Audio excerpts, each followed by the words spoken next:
सर्वप्रथम आप सभी को शुभ संध्या। तकनीकी कारणों से हम 10 मिनट विलंब से आए हैं।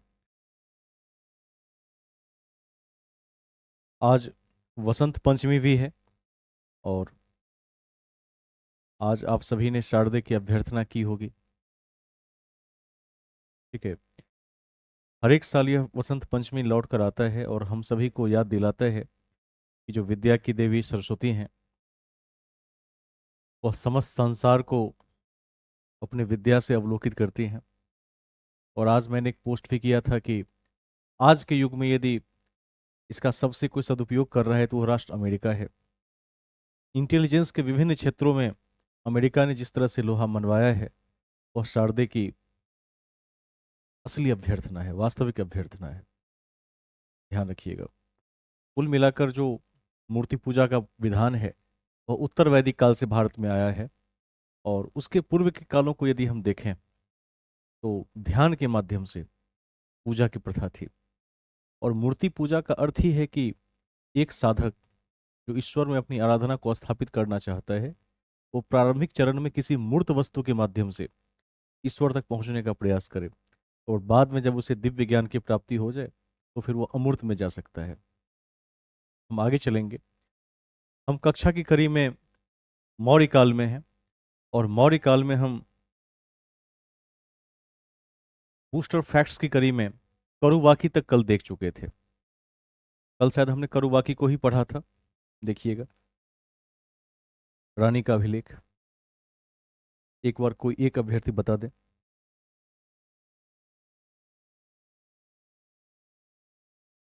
ठीक है। हम आगे बढ़ेंगे। लगभग 8-10 बातें और हम लिखेंगे और उसके पश्चात हम एक टेस्ट सीरीज सॉल्व करेंगे। 2 टेस्ट सीरीज सॉल्व करेंगे आज। और उसके पश्चात G7 के विषय में आज पढ़ लेंगे। इन तथ्यों के साथ आज की क्लास को हम आगे बढ़ाएंगे। शुरुआत करते हैं कल के आगे वाले पॉइंट में। चलिए नेक्स्ट पॉइंट। हम बूस्टर फैक्ट्स में हैं। लिखिए अशोक का अशोक का 7वां अभिलेख सबसे अधिक लंबा है।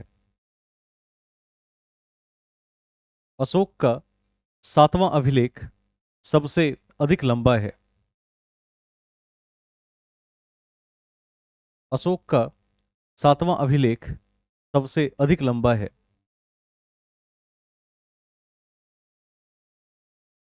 सबसे अधिक लंबा है।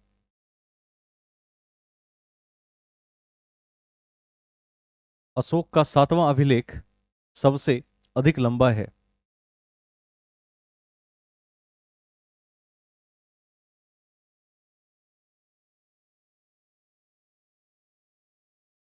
ठीक है। अगला बिंदु। अच्छा, इसी में जोड़ दीजिए एक चीज, ये कहां पर है ये ध्यान रखना चाहिए। ब्रैकेट में लिख दीजिए, लिखवा चुके हैं पहले भी। इसे दिल्ली टोपरा अभिलेख भी कहते हैं। इसे दिल्ली टोपरा अभिलेख भी कहते हैं। इसे दिल्ली टोपरा अभिलेख भी कहते हैं।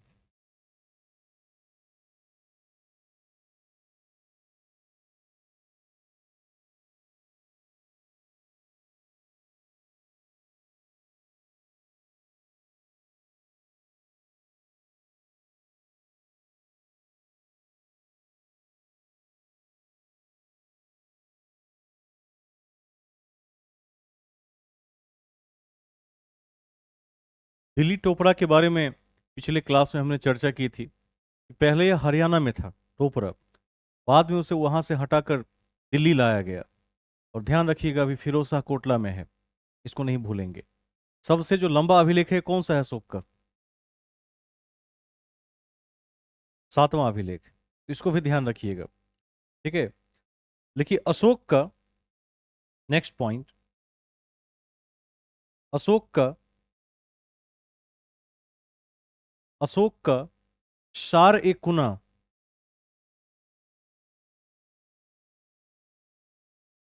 अशोक का सार ए कुना ये कौन सा अभिलेख है? सार ए कुना। सार ए कुना कौन सा अभिलेख है? कांधार, जो कल पढ़ाए थे। तो लिखिए अशोक का सार ए कुना ब्रैकेट में कांधार अभिलेख,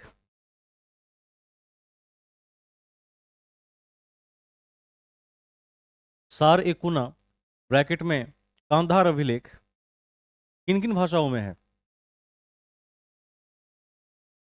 कोई जल्दी से जवाब दे। ग्रीक और अरेमिक। तो सार ए कुना ब्रैकेट में कांधार अभिलेख ग्रीक और अरेमाइक भाषाओं में प्राप्त हुआ है, अथवा ग्रीक और अरेमिक भाषाओं में प्राप्त हुआ है। ठीक है।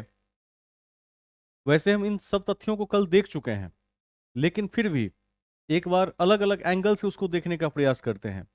यदि परीक्षा में प्रश्न बदल कर भी पूछे गए तो आप उत्तर देने की स्थिति में होंगे। ठीक है। नेक्स्ट पॉइंट, अगला बिंदु लिखिए अशोक के शिलालेख की खोज,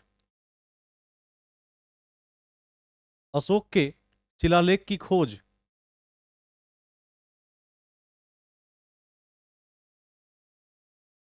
अशोक के शिलालेख की खोज सबसे पहले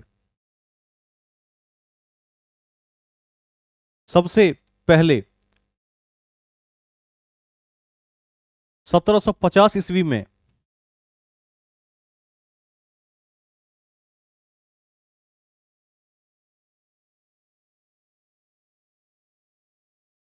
सबसे पहले 1750 ईस्वी में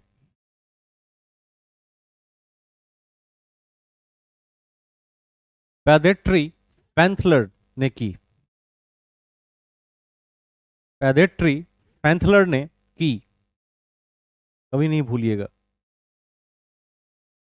पैंथलर ने की। ठीक है। इन्होंने केवल खोज की थी, याद रखेंगे, पढ़ा नहीं था। पढ़ा था किसने?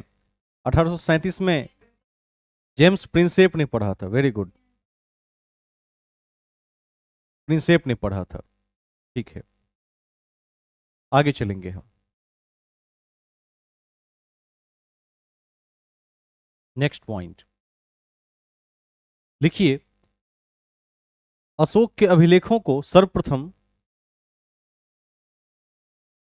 अशोक के अभिलेखों को सर्वप्रथम अशोक के अभिलेखों को सर्वप्रथम सर्वप्रथम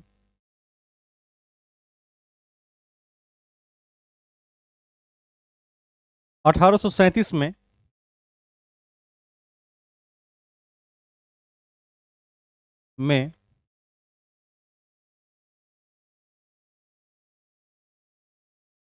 जेम्स प्रिंसेप ने पढ़ने में सफलता पाई।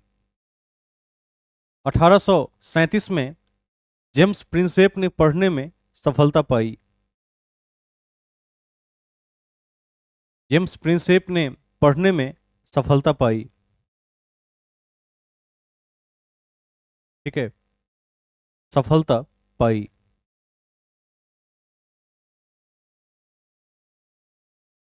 नेक्स्ट पॉइंट, अब मैंने पूर्व में भी आप सभी को लिखवा दिया है और एक बार फिर से दोहरा देता हूं कि अशोक के समय में तीसरी बौद्ध संगीति पाटलिपुत्र में हुई थी 250 बीसी में, जिसकी अध्यक्षता मोगलीपुत्र तिस्र ने की थी। ये सबको याद ही होगा, लिखवाने की कोई आवश्यकता नहीं है। मैंने कल ये भी लिखवा दिया था कि 18 तीर्थ नामक अधिकारियों की नियुक्ति की गई थी। ठीक है, और 27 क्या थे?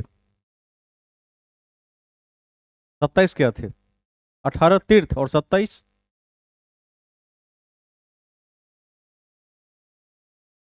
उनका क्या नाम था?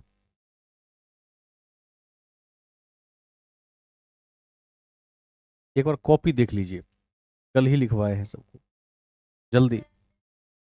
27 अध्यक्ष की, वेरी गुड, याद रखिएगा। 18 तीर्थ और 27 अध्यक्ष की नियुक्ति हुई थी, इसको ध्यान रखेंगे। एक लाइन जोड़ दीजिए आज, लिखिए तीर्थ को ही महामात्र भी कहा जाता था। तीर्थ को भी महामात्र कहा जाता था।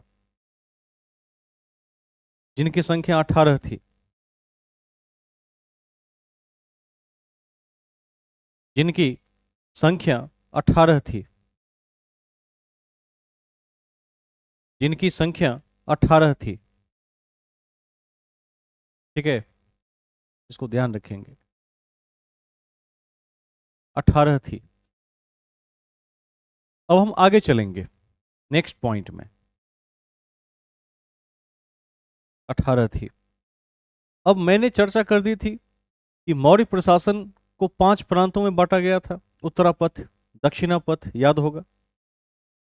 इन प्रांतों को चक्र भी कहते थे। एक लाइन फिर लिख दीजिए, लिखिए मौर्य प्रशासन को 5 प्रांतों में बांटा गया था। मौर्य प्रशासन को 5 प्रांतों में बांटा गया था। 5 प्रांतों में बांटा गया था, जिन्हें जिन्हें चक्र कहा जाता था, जिन्हें चक्र कहा जाता था। कभी नहीं भूलना है, जिन्हें चक्र कहा जाता था। ठीक है, राजेश जी एक बार सामने आ जाइए, एक आध प्रश्न पूछ लिया जाए। आप बताइए कि जो प्रांतों के प्रशासक थे उन्हें क्या कहते थे? प्रांतों के प्रशासक को क्या कहते थे? विनीत।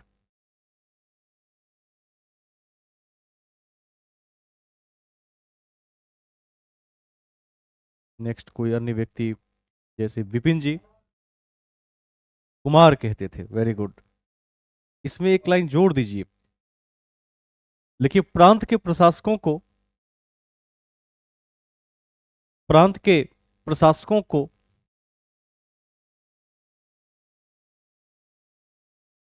प्रांत के प्रशासकों को कुमार, प्रांत के प्रशासकों को कुमार या आर्यपुत्र भी कहते थे और राष्ट्रिक भी कहते थे। तीनों लिख दीजिए।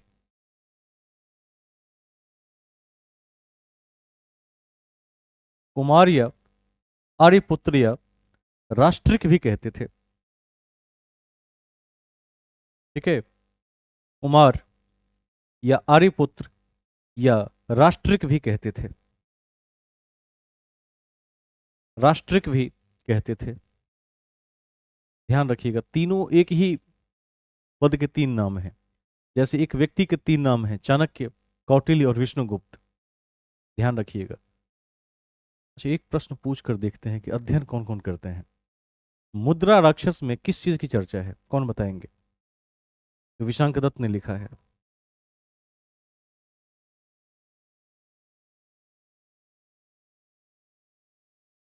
एक तो बता ही दिया है मैंने। हाँ।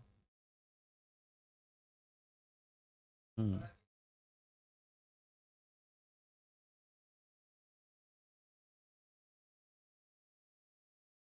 वेरी गुड, ये बहुत सही जवाब है। देखिए और तो कई तथ्य हैं, मैंने लिखवाया भी है, लेकिन ध्यान रखिएगा उसमें चाणक्य ने घनानंद को पराजित करने के लिए और साथ ही अन्य शासकों को पराजित करने के लिए चंद्रगुप्त के पक्ष में जो रणनीतियां अपनाई थी, सारी कूटनीतियों की चर्चा मुद्रा राक्षस में है। इसको नहीं भूलेंगे। और जो बातें मैंने कल लिखा दी वो तो हैं ही, उसको ध्यान रखिएगा। ठीक है, लेकिन मुद्रा राक्षस में इस बात का भी उल्लेख है, सारी की सारी कूटनीति है, शतरंज की चालें हैं उसमें, किस चाल से किस योद्धा को हरा दिया था। ध्यान रखिएगा। ऐसे ही मौखिक रूप से ध्यान रख लेंगे, लिखने की जरूरत नहीं है। अभी आपने राष्ट्रिक या कुमार को लिख लिया, आर्यपुत्र को लिख लिया। अब हम चूंकि इस चैप्टर के एकदम अंत में हैं, 2-4 बिंदु बचे होंगे। नेक्स्ट पॉइंट देखिए, प्रांतों का, एक हाथ खड़ा हुआ है, सुनील जी, हाँ बताइए।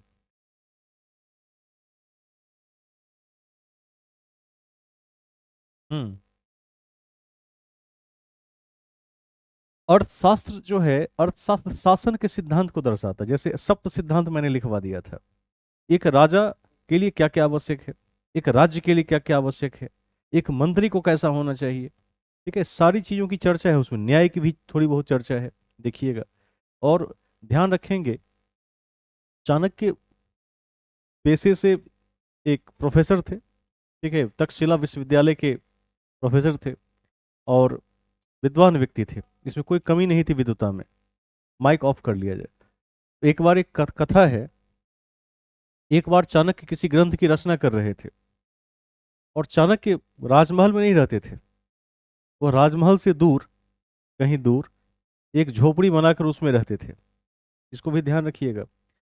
एक बार एक व्यक्ति उनसे मिलने के लिए पहुंचा, तो चाणक्य एक राजकीय ग्रंथ की ही रचना कर रहे थे। तो चाणक्य ने क्या किया, पहले दिया होता था, एक दिया को बुझा दिया और दूसरे दिए को जला दिया।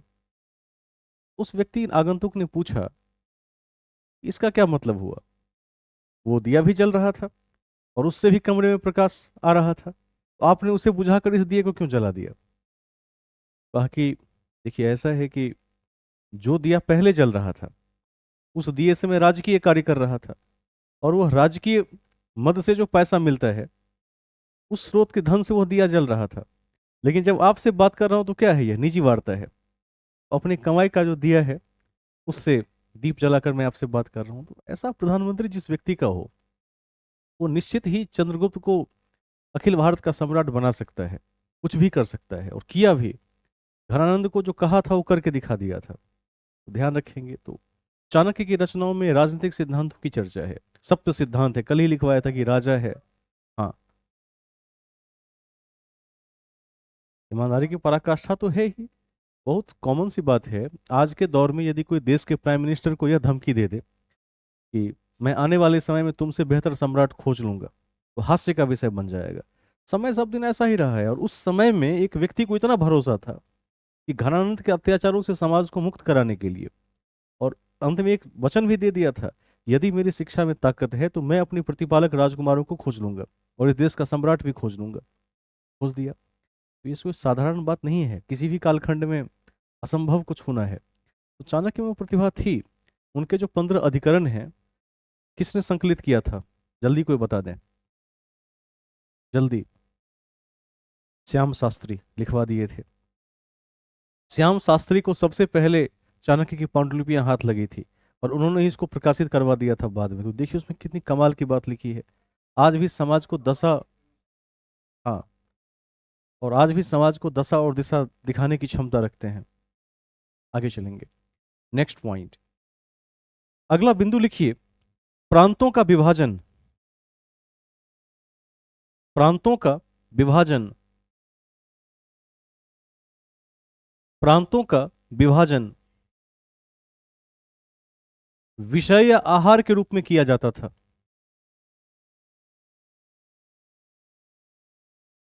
प्रांतों का विभाजन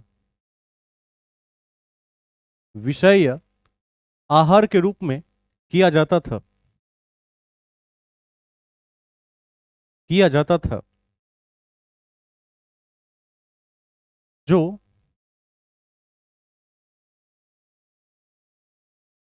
जो विषयपति के अधीन थे।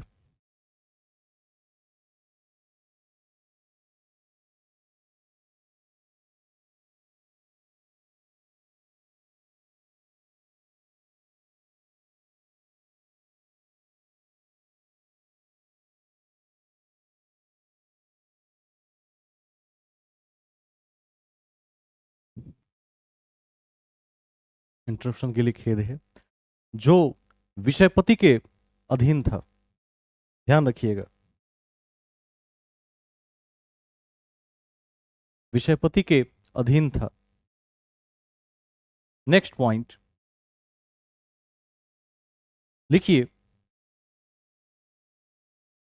लिखिए, अशोक का रुमिंदेय स्तंभ। अशोक का रुमिंदेय स्तंभ।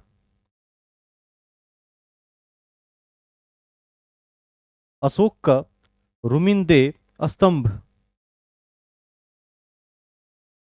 स्तंभ बुद्ध से संबंधित है। बुद्ध से संबंधित है। बुद्ध के जन्म से लिख दीजिएगा, बुद्ध के जन्म से संबंधित है। सुनील जी, आप हाथ आपका उठा हुआ है, उसको अनरेज कर लें, क्लिक कर लें, अनरेज हो जाएगा उसी को दोबारा टच करने पर। ठीक है, तो ध्यान रखेंगे। और रुमिन दे के बारे में मैंने क्या लिखवाया था, कौन बताएंगे?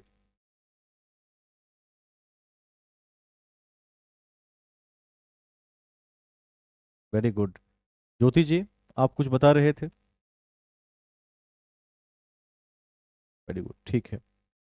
और कहाँ की यात्रा जब अशोक ने की तो अशोक ने कर को 1/6 से 1/8 कर दिया था, ये कौन बताएंगे?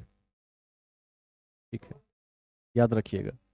आर्थिक अभिलेख भी कहते हैं इसे। ठीक है, जब शासन के 20वें साल में अशोक ने यहाँ की यात्रा की तो टैक्स को 1/8 से घटाकर 1/6 से घटाकर 1/8 कर दिया था।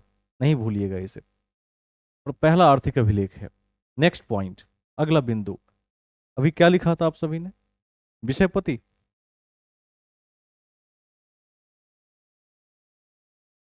नेक्स्ट पॉइंट लिखिए, प्रशासन की सबसे छोटी इकाई ग्राम थी। प्रशासन की सबसे छोटी इकाई ग्राम थी,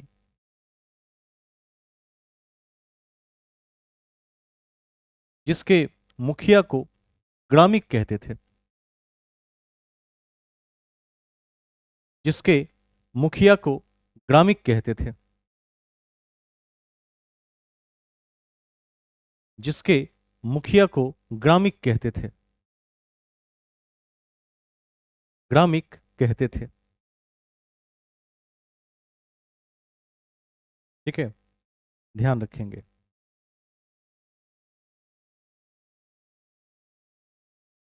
अब हम सैन्य विभाग के विषय में भी एक आध बातें लिख लेंगे। ध्यान रखिएगा कि जो सेना के सबसे प्रधान व्यक्ति होते थे उन्हें सेनापति कहा जाता था, लेकिन जो युद्ध में सेना का नेतृत्व करते थे उन्हें नायक कहा जाता था। दो तथ्य हैं, तो लिख लीजिए। लिखिए, सेना के प्रधान को सेना के प्रधान को सेनापति कहा जाता था।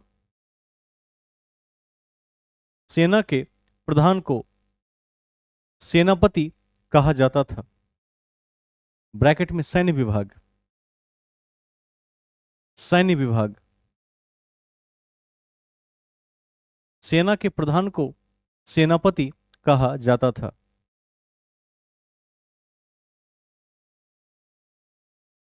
ठीक है, जबकि युद्ध में जबकि युद्ध में युद्ध में सेना का नेतृत्व करने वाला अधिकारी जबकि युद्ध में सेना का नेतृत्व करने वाला अधिकारी युद्ध में सेना का नेतृत्व करने वाला अधिकारी नायक कहलाता था।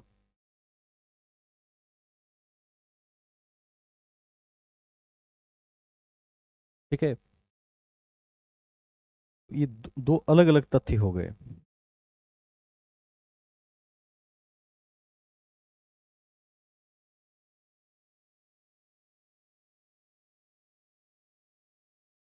अब एक चीज और ध्यान रखेंगे।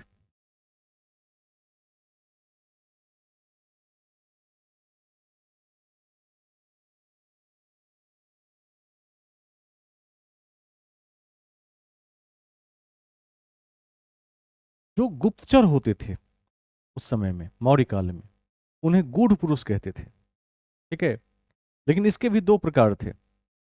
एक गुप्तचर जो अस्थाई है, एक ही स्थान पर है, और दूसरा जो भ्रमणशील है। उन दोनों के भी अलग अलग नाम हैं।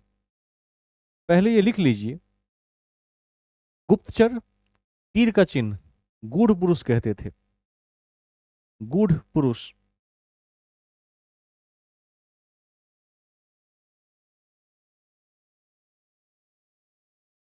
ठीक है,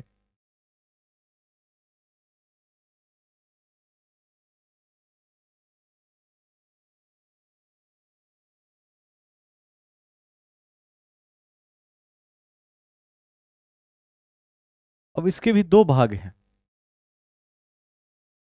पहला हिस्सा है संस्था, तो लिखिए नीचे में संस्था और तीर का चिन्ह। संस्था और तीर का चिन्ह।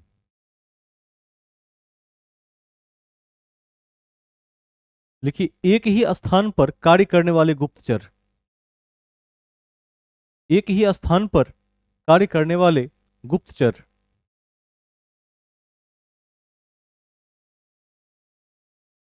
ध्यान रखिएगा, संस्था, एक ही स्थान पर कार्य करने वाले गुप्तचर।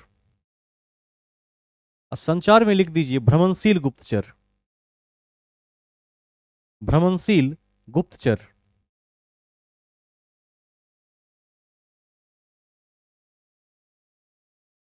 भ्रमणशील गुप्तचर।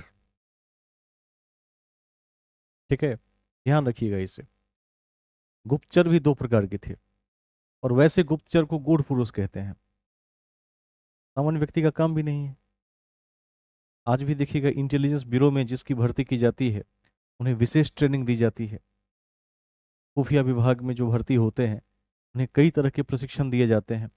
देश विदेश में रूप रंग बदल कर वो विभिन्न विभागों में जाकर वहां से जानकारियां इकट्ठा करके लाते हैं, और पकड़ा जाने पर भारत सरकार सीधा सीधा कहती कि हमारा हमारा हमारे देश का नागरिक ही नहीं है, हम नहीं जानते। क्योंकि पहले ही टर्म एंड कंडीशन दे दिया जाता है कि यदि आप विदेश में, ठीक है, विदेश में जासूसी करते हुए पकड़ा गए जैसे रॉ एजेंट्स वगैरह, तो कहते हैं कि आप जानिए, हम आपका जिम्मेदारी नहीं लेंगे, क्योंकि वो देश पर पड़ जाता है, फिर युद्ध की नौबत बन जाती है।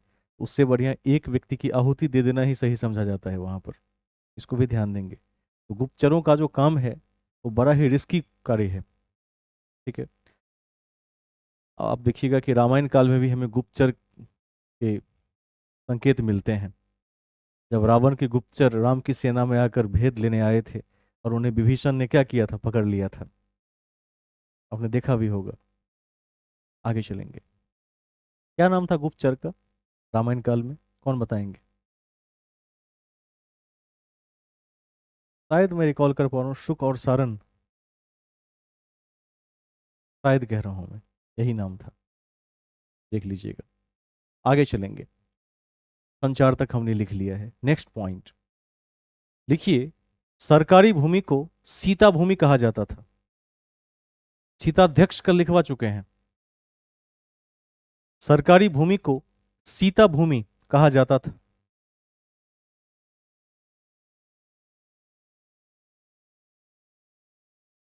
सीता भूमि कहा जाता था। सीता भूमि कहा जाता था। ठीक है,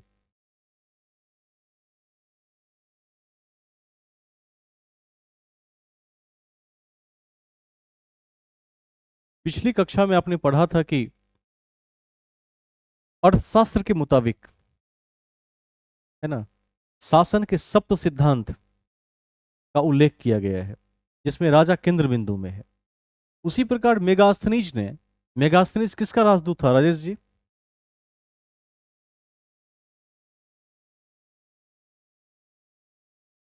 सेनापति था। सिकंदर का सेनापति था, मुख्य सेनापति। ठीक है, ठीक है, बहुत बढ़िया।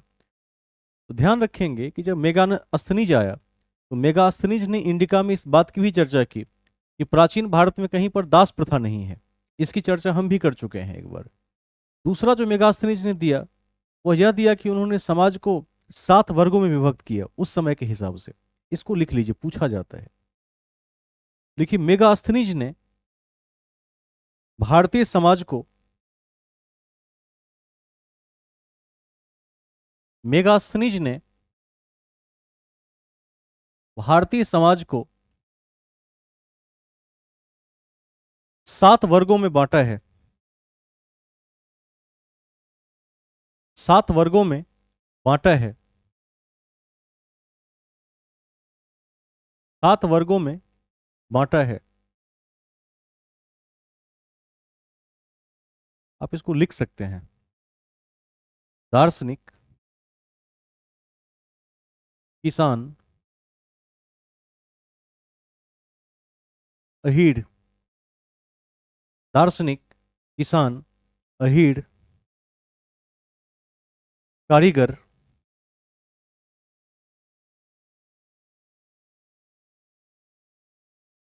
सैनिक, निरीक्षक,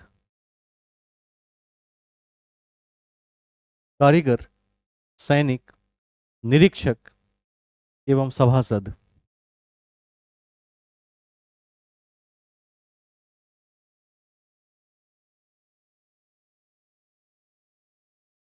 एवं सभासद 7 भागों में बांटा है। एवं सभासद, आप सबका अर्थ समझ ही रहे होंगे।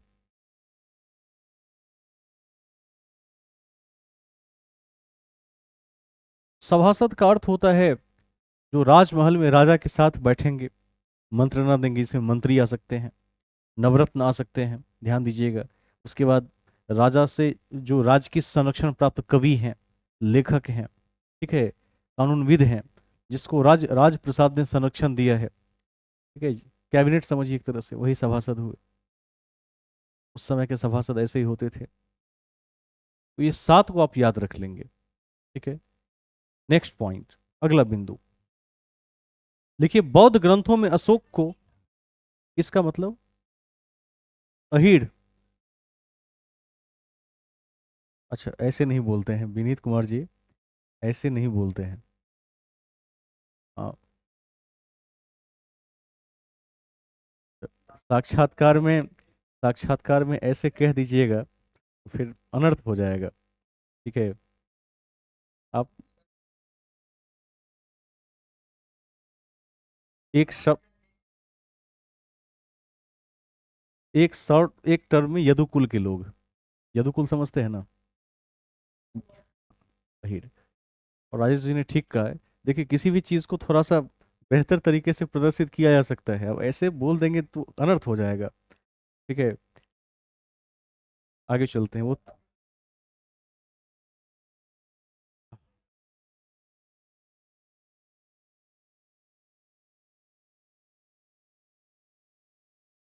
देखिए, ऐसा है कि 100%, अब मैं अपना पक्ष रख देता हूँ। होता क्या है कि एक व्यक्ति के कई रूप होते हैं। जैसे आप देखिएगा कि जब आप अपने कक्ष में होते हैं, ठीक है, अपने घर में होते हैं, तो आपकी दिनचर्या और आपका रंग रूप अलग होता है। जब आप किसी सभा में बैठे होते हैं तो आपका रंग रूप अलग होता है कि नहीं होता है। कार्यालय में आपका रूप अलग होगा, आपका रोल अलग होगा।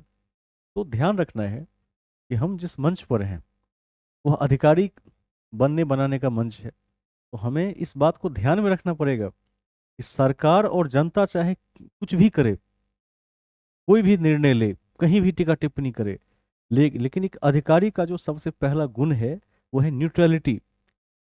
समझ रहे हैं ना, इसको हिंदी में कहते हैं तटस्थता। ये कभी नहीं भूलिएगा, इसको ध्यान रखिएगा। आज भी मैं शिवराज सिंह चौहान का एक देख रहा था, एक समाचार पत्र चैनल में देख रहा था। एक आईएएस अधिकारी खड़े हैं और जाहिर सी बात है कि एक प्रशासनिक अधिकारी के पास मल्टी डायमेंशनल स्किल होता है और उस व्यक्ति की प्रतिभा पर शक नहीं कर सकते, है ना ऐसा। क्योंकि जो आईएएस पीसीएस या किसी भी उच्च सरकारी सेवा में यदि कोई व्यक्ति जाते हैं तो उनके अंदर में जन सामान्य से अधिक क्षमता होती है आज के दौर में। क्योंकि आप सभी जानते हैं कि कई लाख करोड़ लोगों की के बीच से चयनित होकर जाते हैं। अब एक आईएएस अधिकारी खड़े हैं, आप मुख्यमंत्री को देखिएगा, वो हरका रहे हैं, ये योजना लागू नहीं हुआ, सामने जनता भी खड़ी है।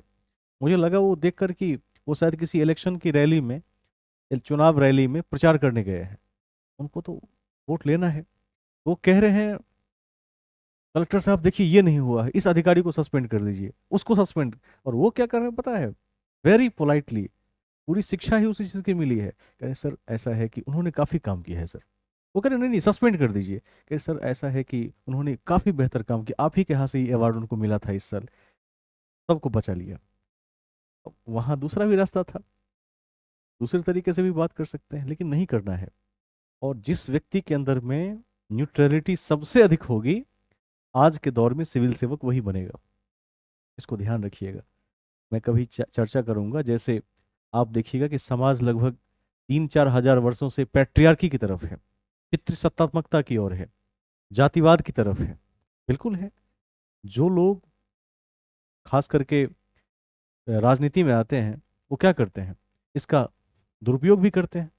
लेकिन एक अधिकारी का कर्तव्य है कि वह इस सब से विलग होकर, निष्पक्ष होकर समाज को देखे। इसको ध्यान रखेंगे। आगे चलें। उम्मीद करते हैं कि आप सब समझ गए होंगे। विनीत कुमार जी, अधिकारी का यह गुण है। कभी नहीं देखिएगा एक अधिकारी आपको हिंदू मुस्लिम करते हुए, नहीं मिलेगा। उसने उसके पार जाकर चीजों को देख लिया है, उसको पता है कि जीवन की सच्चाई क्या है, और उसको पता है कि इस समाज को सुधारा कैसे जा सकता है, कहाँ से इस समाज को सुधारा जाए कि समाज ठीक हो सकता है। भले किसी प्रभाव में, किसी दबाव में आकर अपने जो धारणाएं हैं उनकी, या अपने जो कंसेप्ट हैं उनकी खास करके, ठीक है, उसको लॉ एंड ऑर्डर में पूरा इंप्लीमेंट नहीं कर पाते हों। हजार फैक्टर हैं उसके, कई तरह के दबाव झेलने पड़ते हैं, लेकिन करना वही है। ठीक है, मतलब वो हवा की रुख की तरह है कि हवा उधर ही चलेगी, भले ही रास्ते में हजार रोड़े आ जाए। बदलना तो होता है। और इसके कई उदाहरण हैं, मैं कभी आपको दूसरे दिन बताऊंगा। आज बहुत सारे टॉपिक हमें कवर करने हैं। चलिए, हम एक बार मूल बातों पर अहीर समझ गए। ठीक है, दार्शनिक फिलोसफर समझते ही हैं। ठीक है, तो 7 भागों में समाज को मेगास्थनीज ने बांटा और स्पष्ट रूप से बताया कि प्राचीन भारत में स्लेव सिस्टम नहीं था, दास प्रथा नहीं थी। ठीक है, इसको ध्यान रखिएगा। नेक्स्ट पॉइंट देखिए, बौद्ध ग्रंथों में अशोक को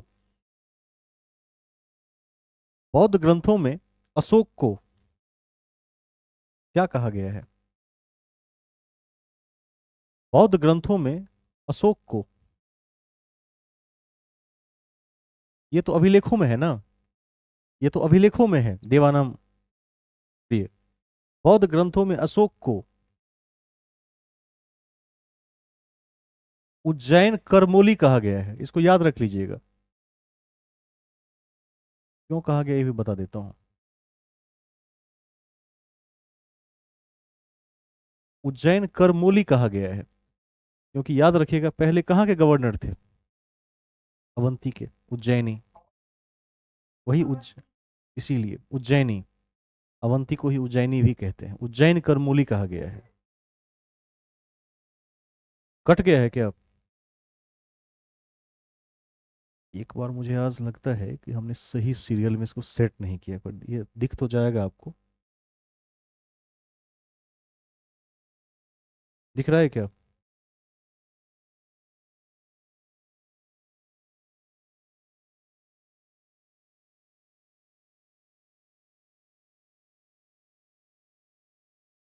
ठीक है, बोर्ड की सेटिंग आज ठीक करनी पड़ेगी। ये मुझे लगता है कि इसका एंगल जो है ना, रिमोट में रीसेट हो गया है।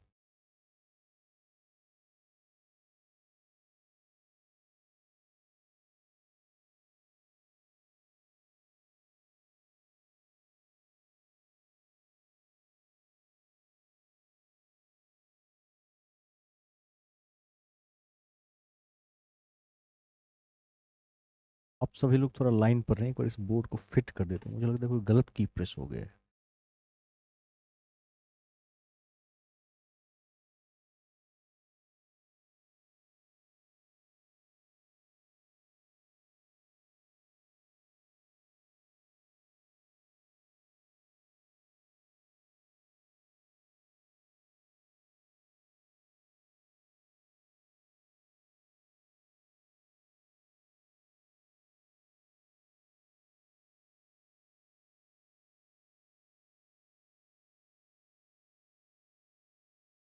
अब तो सही दिख रहा है, एक बार देखिए तो आप सभी लोग।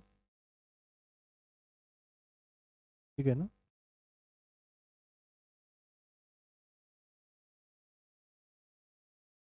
ये किसी दूसरे सेटिंग पर चला गया था। कई सेटिंग्स दी हुई हैं इसमें। आगे चलते हैं। लिखिए, एडियन और प्लूटार्क ने, अगला पॉइंट,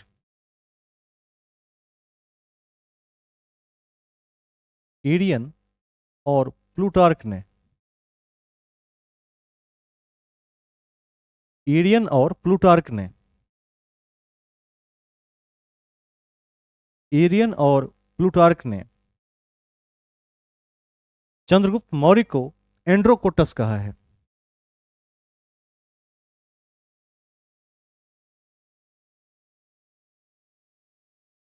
चंद्रगुप्त मौर्य को एंड्रोकोटस कहा है। एंड्रोकोटस कहा है।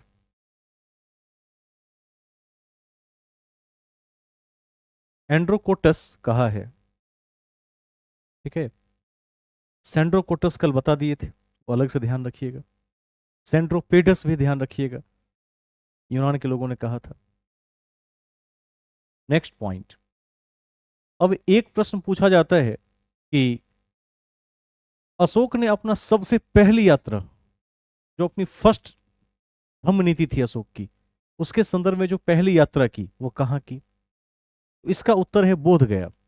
शासन के 10वें वर्ष में किया था और 20वें साल में रुमिंदेय में किया था। ये दोनों बहुत महत्वपूर्ण है, इसको लिख लीजिए। देखिए, अशोक ने अपने राज्याभिषेक के 10वें वर्ष में, अशोक ने अपने राज्याभिषेक के 10वें वर्ष में,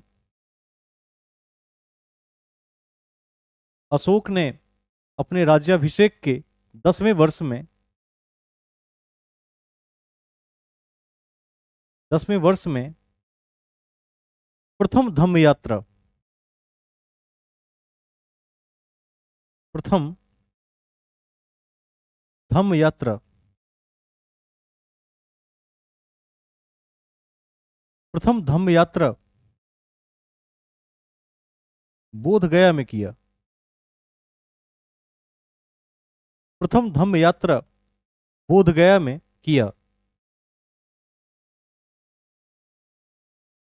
प्रथम धम्म यात्रा बोध गया में किया।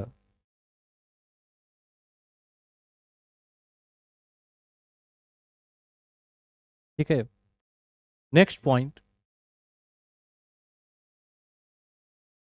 देखिए, स्वतंत्र वेश्यावृत्ति,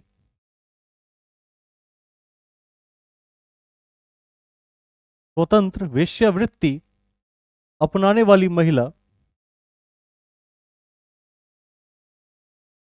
अपनाने वाली महिला रूपा जीवा कहलाती थी। स्वतंत्र वेश्यावृत्ति अपनाने वाली महिला रूपा जीवा कहलाती थी। रूपा जीवा कहलाती थी। ठीक है। एक तथ्य की चर्चा पहले भी कर चुके हैं कि जो चंद्रगुप्त मौर्य का महल था, पाटलिपुत्र वाला महल, वो किसका बना था? लकड़ी का। तो क्या इसे लिखवा दिया जाए कि याद रख लेंगे? याद है। ठीक है। इन्हीं तथ्यों के साथ मैं मौर्य वंश के समाप्ति की घोषणा करता हूं। मैंने कहा भी था कि 8-10 बिंदु और होंगे जो इस कड़ी में महत्वपूर्ण होंगे। इसके बाद हम कुछ प्रैक्टिस क्वेश्चंस को देखने की कोशिश करेंगे, देखेंगे कि विभिन्न परीक्षाओं में किस तरह के प्रश्न पूछे गए हैं। और इसके बाद जो अगला चैप्टर हिस्ट्री में चलेगा वो होगा मौर्योत्तर वंश, जिसमें कुछ देसी वंश और कुछ विदेशी वंशों को हम पढ़ेंगे। उसके बाद गुप्त काल चलेगा और हर्ष युग चलेगा, और इनके साथ ही हम प्राचीन भारत को समाप्त कर देंगे और मध्यकालीन भारत में हम प्रवेश कर जाएंगे। परीक्षा के दृष्टिकोण से सबसे महत्वपूर्ण आधुनिक भारत है, उसको कभी नहीं भूलना है। वो सबसे अधिक विस्तार में चलेगा और वहाँ एक एक महत्वपूर्ण तथ्य को आप तक पहुंचाने का प्रयास करेंगे। इसी के पैरेलल में करंट अफेयर्स बजट हो चुका है, ऑलरेडी पढ़ा चुके हैं। जिनका छूट गया है वो यूट्यूब में जाकर देख लें एक बार, उसको भी देख सकते हैं आप। गरीबी सूचकांक पढ़ाना है। उसके बाद बिहार सरकार की जो 2024 की महत्वपूर्ण योजनाएं थी, एक एक योजना को देख लेंगे और सभी योजनाओं के संदर्भ में जो मुख्य बातें हैं उसको हम याद कर लेंगे। और करंट हमारा साथ साथ चल ही रहा है। एक बार हम प्रश्न निकालने की कोशिश करते हैं यहाँ।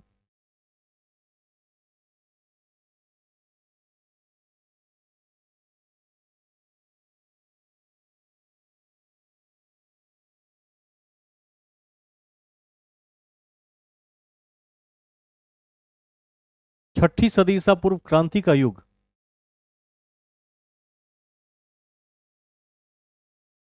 इसका भी टेस्ट शायद हमने रिवाइज नहीं किया था, पहले उसको देख लेते हैं, उसके बाद हम फिर मौर्य को भी आज देख लेंगे, और समय रहेगा तो G7 को भी आज पढ़ेंगे। उसमें भी 10-15 बातें हैं, इसी बहाने वो समाप्त हो जाएगा।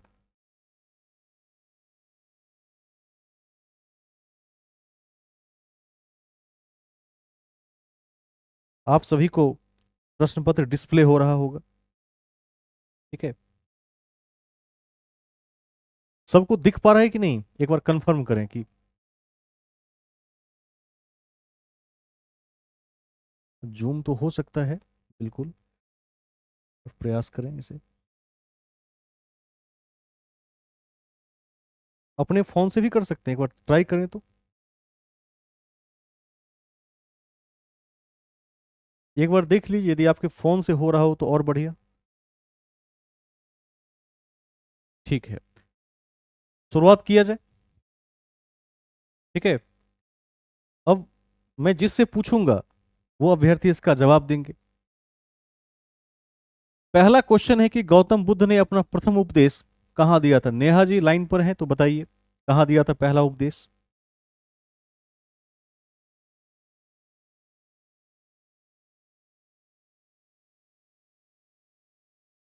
कहां दिया था?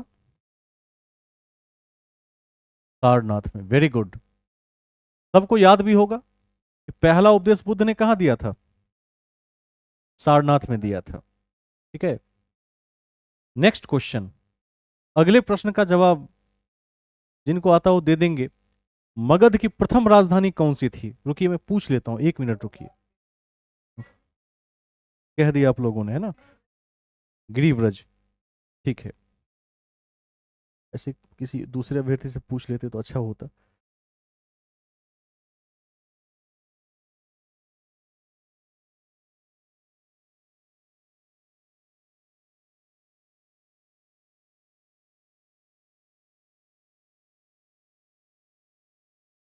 तीसरे प्रश्न में चलते हैं। ठीक है, महावीर का जन्म कहां हुआ था? कुंडग्राम में हुआ था। इसको ध्यान, कुंडग्राम में या कुंडलग्राम में, जो भी है, दोनों एक ही है, इसको ध्यान रखिएगा। आगे चलते हैं, अगला क्वेश्चन। बुद्ध ने कहां महापरिनिर्वाण प्राप्त किया? कु, कुशीनगर में। वैसे ध्यान रखिएगा कि महावीर ने कहां किया था? पावापुरी। और दोनों किस गणराज्य में है? मल्ल गणराज्य में। वेरी गुड, ध्यान रख लेंगे इसको भी। बुद्ध ने अपना प्रथम धर्म चक्र प्रवर्तन किस स्थान पर दिया था? सारनाथ हो जाएगा। धर्म चक्र प्रवर्तन को ही उपदेश कहते हैं। और देखिए, ये सभी बीपीएससी में किसी न किसी साल पूछे हुए प्रश्नों में से एक हैं। हम आगे चलेंगे। अब देखिए, ये क्वेश्चन आ गया, फिर क्वेश्चन आ गया कि तृतीय बौद्ध सभा किस स्थान पर बुलाई गई थी? पाटलिपुत्र। कब बुलाई गई थी और अध्यक्षता किसने की थी? मोगालीपुत्र तीस ने।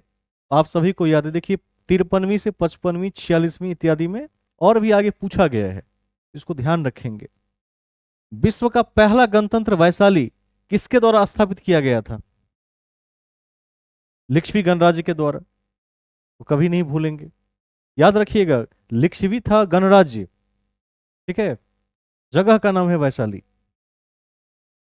आगे चलेंगे। कनिष्क के शासन में बौद्ध सभा किस नगर में आयोजित की गई थी? कश्मीर के कुंडल वन में। इसकी अध्यक्षता किसने की थी?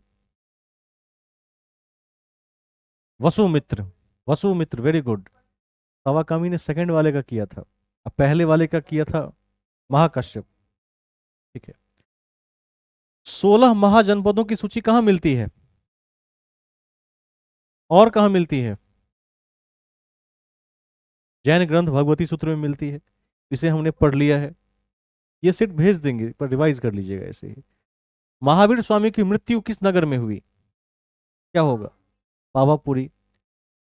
गौतम बुद्ध को एक देवता का स्थान किसके युग में प्राप्त हुआ? लिखो। Very good, very good, Kanishka के काल में लिखवा दिए हैं कि बुद्ध को पहली बार देवता का स्थान कनिष्क के समय में मिला। याद रखिएगा, जब हम पढ़ेंगे मौर्योत्तर काल तो लिखवा देंगे कि कनिष्क को दूसरा अशोक भी कहा जाता है, इसको नहीं भूलेंगे। नेक्स्ट पॉइंट में चलते हैं।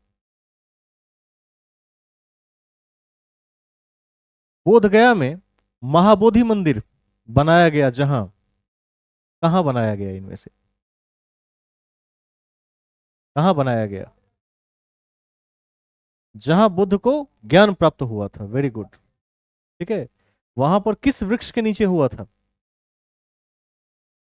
पीपल के वृक्ष के नीचे। उसी का नाम पर अब बोधि वृक्ष। किसने कटवा दिया? शशांक ने, शशांक ने कटवा दिया था। आवाज सब तक नहीं जा रही है? कहीं कहीं नहीं आ रही, एक बार बता दें।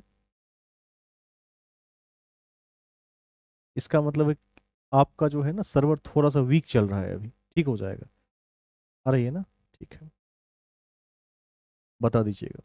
उसके बाद 13वां क्वेश्चन है, निम्नलिखित में से मगध का कौन सा राजा सिकंदर महान के समकालीन था? मगध का राजा पूछ रहा है, सिकंदर के समकालीन था, कौन होगा?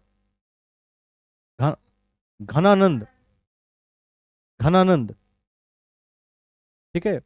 घनानंद सिकंदर का समकालीन था। सभी तो मगध के ही क्या हैं? सम्राट हैं, है ना, मगध के ही सम्राट हैं, ध्यान रखिएगा। कई राजवंश हैं उसमें। कौन सी बात बौद्ध धर्म और, पूछिए। है तो ऑप्शन में घनानंद, ये रहा, बी नंबर देखिए, है। हाँ, थोड़ा जूम कर लीजिए, जूम आउट कर लीजिए तो दिख जाएगा।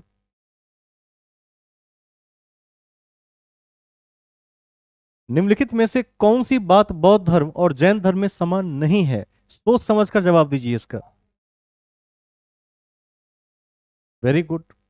ये लिखवाए हैं कि नहीं लिखवाए हैं? लिखवाए हैं कि आत्मदमन का सिद्धांत दोनों में समान नहीं है, दोनों में अलग अलग है। बाकी जो वेदों के प्रति उदासीनता है, दोनों में है, क्योंकि दोनों धर्म ही उत्तर वैदिक काल के बाद आए और वेदों का विरोध करने के लिए आए, वैदिक सभ्यता के विरोध में आए। अहिंसा दोनों में है, रीति रिवाज की अस्वीकृति दोनों में है, तभी इनका उद्भवन हुआ था। 15वां है कि किस राजा ने पाटलिपुत्र को बसाया था? उदयन, उदयन, उदयन ने पाटलिपुत्र शहर की स्थापना की थी। आप लिख चुके हैं, याद भी होगा आप सभी को। एक मिनट, हाँ बताइए।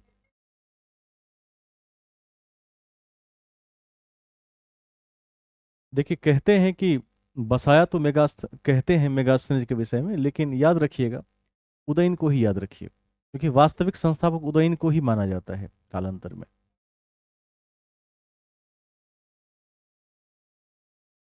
ये कुछ परीक्षाओं में क्या हो रहा है आजकल कि बोर्ड परीक्षाओं की बात कर रहे होंगे शायद आप, किसी परीक्षा की ही बात कर रहे होंगे, उसको भूल जाइए, मत ध्यान दीजिए। क्योंकि ऐसे कुछ प्रश्न हैं, जैसे कल भी मैंने ग्रुप में एक संशोधन करके भेजा था, ऐसे कई प्रश्न हैं जहां पर थोड़े बहुत विवाद होते हैं। ऐसे ही एक अमृतसर की स्थापना के संदर्भ में भी है। लेकिन याद रखिएगा, जो मानक पुस्तकों में दी हुई है वास्तविक संस्थापक है, उसी को ध्यान रखना है। जब भी कभी मुख्य परीक्षा में कहीं पूछेगा सरकारी परीक्षाओं में, तो उदयन को ही 98% केसों में सही माना गया है, उसी को याद कर लीजिए, ठीक है। क्योंकि जब भी हम कभी क्लेम करते हैं प्रश्न पर, वो रेफरेंस मांगते हैं, और रेफरेंस में एनसीईआरटी ही दे सकते हैं, और एनसीईआरटी में फिर उदयन में ही जाना पड़ेगा। आगे चलते हैं।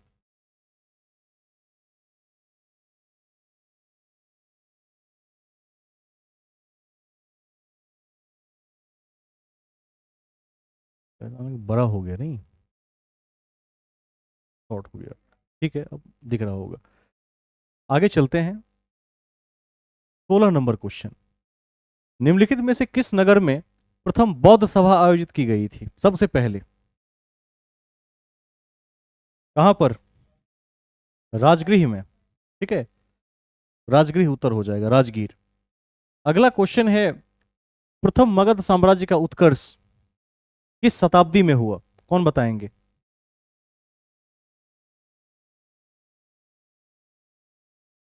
प्रथम मगध साम्राज्य का उत्कर्ष, प्रथम, सबसे पहला, सबसे पहला, ठीक है, सबसे पहला कब हुआ? किस राजवंश का हुआ ये बता दीजिए। किस वंश के बारे में लिखाए थे? जल्दी।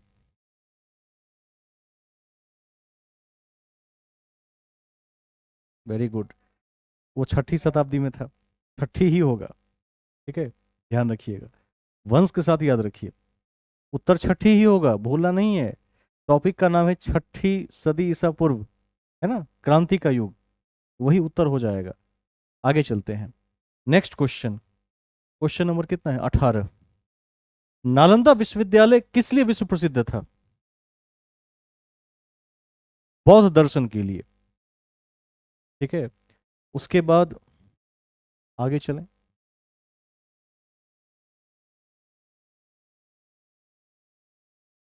कुछ बड़े प्रश्न लगते हैं इस साइड, वो भी देख लेते हैं। 19 नंबर। अब इसको आप लोग पहले मिला लीजिए और मुझे बता दीजिए कि इसमें से कौन सा सही होगा।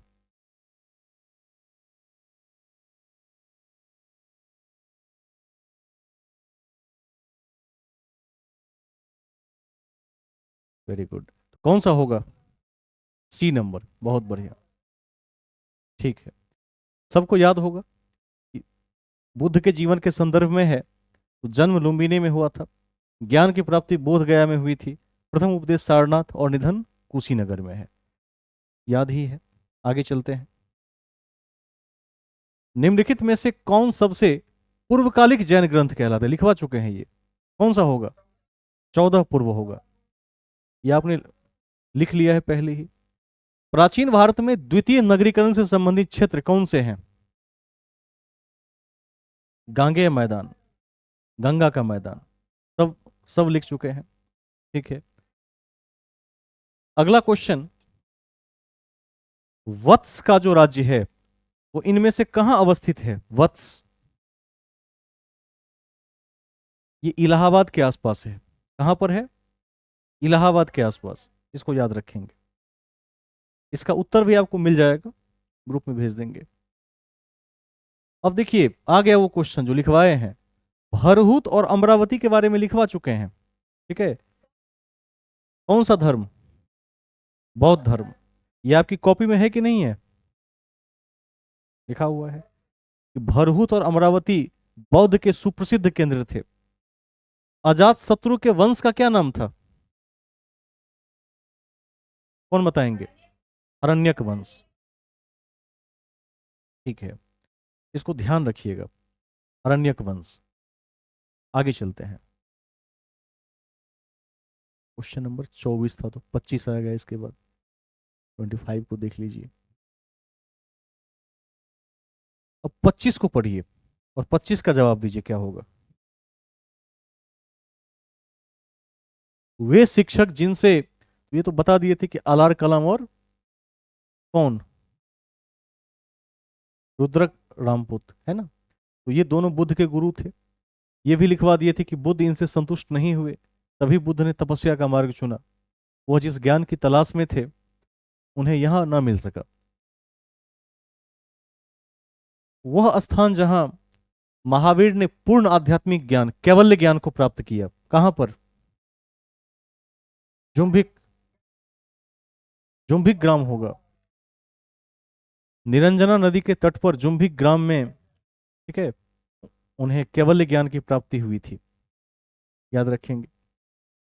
अंग जनपद की अंग की राजधानी कहां है? चंपा है। अ, हाँ ठीक है। अजात शत्रु के शासनकाल में प्रथम बौद्ध संगीति का आयोजन किस नगर में किया गया था? अजात शत्रु, राजगृह। यह प्रथम बौद्ध सम्मेलन पूछ रहा है ना, यह प्रथम बौद्ध सम्मेलन पूछ रहा है, तो क्या होगा? राजगृह। ठीक है, आग, कोई बात नहीं, ध्यान से देख लीजिएगा और परीक्षा में जब क्वेश्चन को बनाइएगा तो 2-3 बार पढ़ लीजिएगा उसे। कई बार क्या होता है कि हम हमारी तैयारी बहुत अच्छी होती है, और जब तैयारी बहुत अच्छी होती है तो हम काफ़ी खुश होते हैं और हम जल्दी से पढ़ लेते हैं। उसमें क्या होता है कि कई बार जैन को बौद्ध पढ़ लिया, कई बार नहीं को हाँ पढ़ लिया, और ऐसे में यदि ऑन पेपर वाला एग्जाम हो जिसमें ओएमआर शीट मिलता है, वहाँ गलती होने की संभावना होती है। ऑनलाइन में दिक्कत नहीं है, ऑनलाइन में तो बदलना संभव है, लेकिन ऑफलाइन में ये गलतियाँ कई बार हो जाती है। यदि आपने बहुत सारे एग्जाम्स को फेस किया होगा तो आपने देखा होगा कि कई परीक्षाओं में आपके आते हुए 4-5 क्वेश्चन के गलत गोले भरा गए आपसे। ऐसा कितने लोगों के साथ हुआ है? हाथ खड़े करें एक बार। हाँ, ऐसा हो जाता है। ऐसा तब होता है जब हमारी तैयारी चरम पर होती है, हम बहुत प्रसन्न होते हैं। अति प्रसन्नता में दुर्घटनाएं घट जाती हैं कई बार। आगे चलते हैं, इसको भी ध्यान रखेंगे। ये भी एक क्या है, ये भी एक कौशल है कि बहुत प्रसन्न हो गए कभी, मान लीजिए, उस प्रसन्नता को कम कर लेना और फिर से न्यूट्रल हो जाना कि नहीं, एग्जाम हॉल के बाद वापस से प्रसन्न होंगे।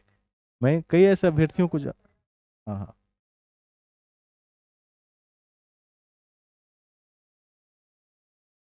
ये इसलिए होता है कि हमारा चित्त अस्थिर हो जाता है। ध्यान रखिएगा, जब भी परीक्षा दीजिए तो एकदम साधारण वेश में जाइए और साधारण मनोवृत्ति के साथ जाइए, ना कोई दबाव ना कोई तनाव। ऐसे जाइए कि ठीक है देख लेंगे, और इस मनोवृत्ति के साथ यदि चले गए और आपके अंदर में देखिएगा कि किसी तरह का वो जो क्या कहते हैं उसको हम, एक अच्छा शब्द क्या हो सकता है, कौन बताएंगे? कौन बताएंगे? जैसे हम परीक्षा हॉल में जाते हैं तो हमारे भीतर क्या होता है, एक उद्वेलन चल रहा होता है। तो वो जो उद्वेलन है वो ना चले तो बढ़िया है।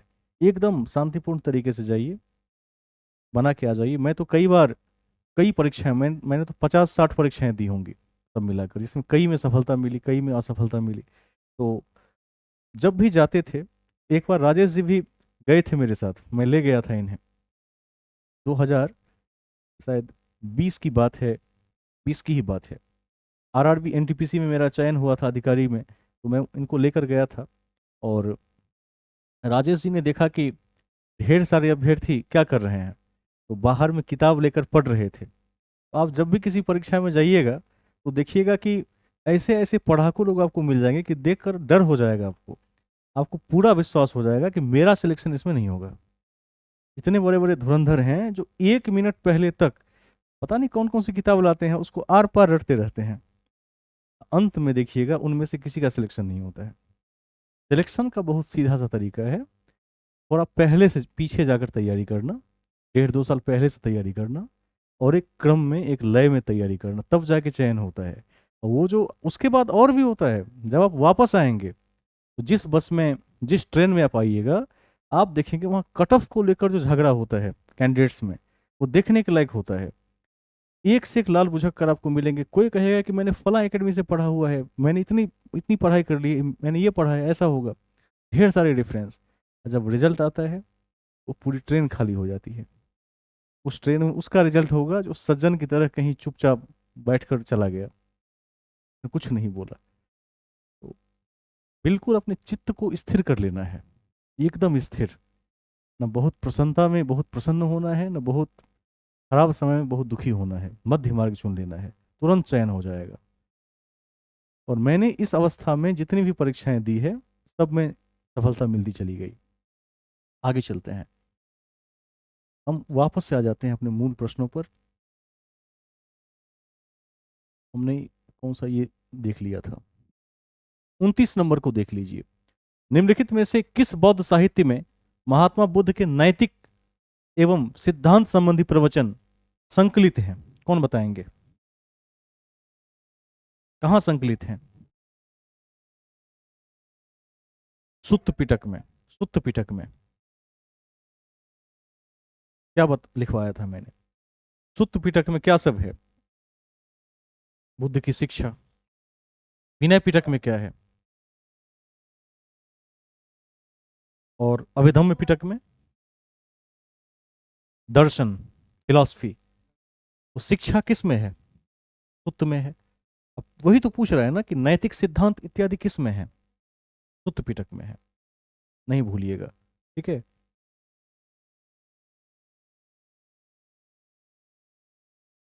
एक मिनट, फोन करने का प्रयास कर रहे हैं, बाद में बात। कहाँ थे हम? त्रिपिटक। त्रिपिटक का संबंध किससे है?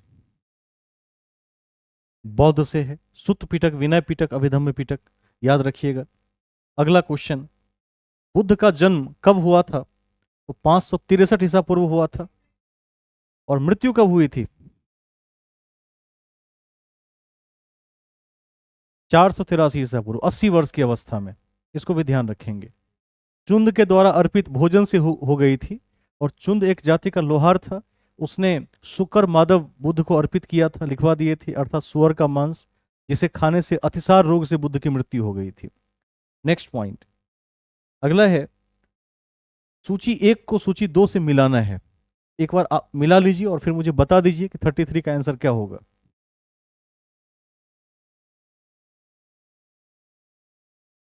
32 छूट गया, 32 भी देख लीजिए।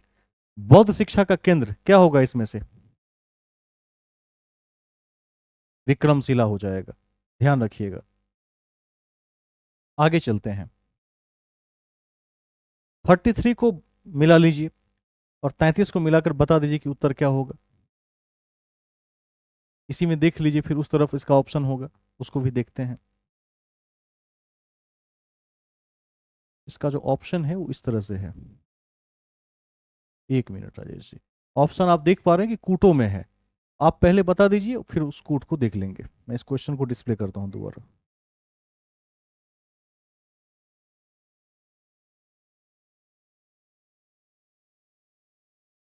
ठीक है।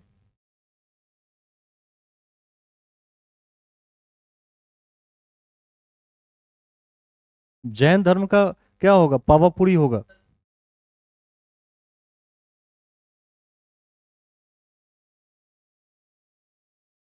हम्म।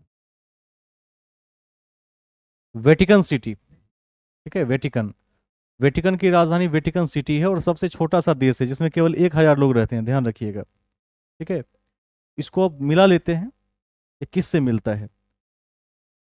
एक बार यहां देख लीजिए, हमने मिलाया था जैन को पावापुरी से, यानी ए को 3 से मिलाया था। ए से 3 वाला कोई ऑप्शन है तो देख लीजिए, वही सही हो जाएगा। ए से 3 वाला 2 ऑप्शन है। ठीक है, हमने बी को 4 से मिलाया था, जैन को पावापुरी से मिलाया था चौथे से, तो सी ऑप्शन क्या होगा? इसका सही उत्तर हो जाएगा। ठीक है, जैन धर्म के संस्थापक कौन है? ऋषभ देव। Very good. त्रिरत्न सिद्धांत, सम्यक ज्ञान, दर्शन और आचरण, तो लिखवा दिया था। केबीसी का सिद्धांत किस धर्म में है? नॉलेज, बिलीव, कैरेक्टर, जैन धर्म में है। इसको देख लेंगे। अगला क्वेश्चन है, अनुव्रत का सिद्धांत किसने दिया था? किस संप्रदाय ने दिया था? और अनुव्रत क्या होता है ये मुझे कौन बताएंगे? है तो जैन धर्म में। अनुव्रत क्या है? पढ़ाए थे, विस्तार से पढ़ाए थे। क्यों कहा गया? इसलिए कहा गया कि जब महावीर ने 5 महाव्रत की बात की, उसमें जो चौथा और 5वां महाव्रत था, ध्यान रखिएगा, सत्य, अहिंसा, अस्तेय, ठीक है, अपरिग्रह और ब्रह्मचर्य। तो अपरिग्रह का मतलब है स्त्री का त्याग करना, ब्रह्मचर्य आप समझते ही हैं। तो जो गृहस्थी जैनी थे, जो गृहस्थ बसा कर रहते थे, उनके लिए अंतिम 2 सिद्धांतों को फॉलो करना सहज नहीं था, असंभव था। उन्होंने इसको बिल्कुल मानने से इनकार कर दिया था। और इसीलिए महा का विपरीत शब्द होता है अनु। उन्होंने इसे आलोचना की भाषा में अनुव्रत कहा, महाव्रत को अनुव्रत कहा। ठीक है, उन्होंने कहा कि ये महा नहीं है, ये अनु है, यह फॉलो करने के योग्य नहीं है। ठीक है, ध्यान रख लीजिएगा। श्यादवाद का सिद्धांत किस धर्म में है? जैन धर्म में है। महावीर का प्रथम अनुयायी कौन था? जामाली। ठीक है, जामाली कौन थे? दामाद थे। अब फिर से मिलान करने वाला है, और यह पूछा गया है किसके संदर्भ में? तो बौद्ध धर्म के संदर्भ में। अब जन्म का जो संबंध है वो इसमें किससे है? कमल से है। लिखवा दिए हैं। तो ए का 4 हो जाएगा। पहला जो प्रवचन दिया उसे क्या कहते हैं? धर्म चक्र प्रवर्तन। ज्ञान की प्राप्ति बोधि वृक्ष, और गृह त्याग का घोरा। ठीक है, देख लेंगे, इसको मिला लेंगे, डी ऑप्शन। आगे चलते हैं। निम्नलिखित में से कौन सा अभिलेख इसकी पुष्टि करता है कि गौतम बुद्ध का जन्म लुम्बिनी में हुआ था? आज ही पढ़ाए हैं। कौन सा अभिलेख है? रुमिनदेह अभिलेख, आज ही चर्चा किए हैं। इसी अभिलेख में चर्चा है कि बुद्ध का जन्म लुम्बिनी में हुआ था, और अशोक अपने 20वें वर्ष में जब यहाँ गए तो कर को 1/6 से 1/8 कर दिया। आर्थिक अभिलेख भी कहते हैं। चतुर्थ बौद्ध संगीति की अध्यक्षता तो क्या होगा? वसुमित्र। सब याद होगा। त्रिपिटक ग्रंथ किस धर्म से है? तो सुत्त पिटक, विनय पिटक, अभिधम्म पिटक बौद्ध धर्म से है। एशिया का प्रकाश किसे कहते हैं? बुद्ध को। किसने कहा था? किसने कहा था? आर्नोल्ड ने कहा था। 1 मिनट रुक जाइए।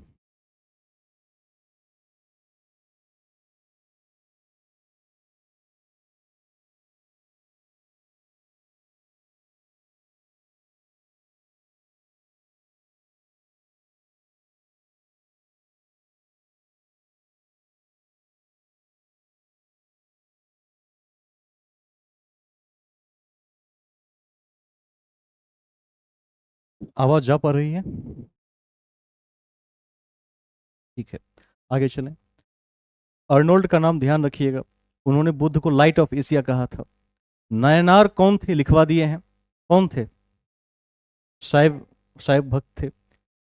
भागवत धर्म से संबंधित प्राचीनतम अभिलेखीय साक्ष्य कहां से मिलते हैं? ये भी लिख चुके हैं आप। बेसनगर अभिलेख से। ठीक है, आगे चलें। इसके बाद उज्जैन का प्राचीन काल में नाम क्या था? अवंतिका। अभी भी हमने चर्चा की है कि अशोक यहाँ के क्या थे? सूबेदार थे, गवर्नर थे अवंती के, उज्जैनी के। ठीक है, और अशोक को इसलिए बौद्ध ग्रंथों में क्या कहा गया है? अभी लिखवाए हैं तुरंत।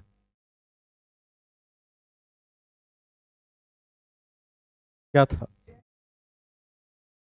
कॉपी देखकर बताइए, याद हो जाएगा अभी। तुरंत लिखो। ठीक है, उज्जैन करमोदी। ठीक है, अगला क्वेश्चन है।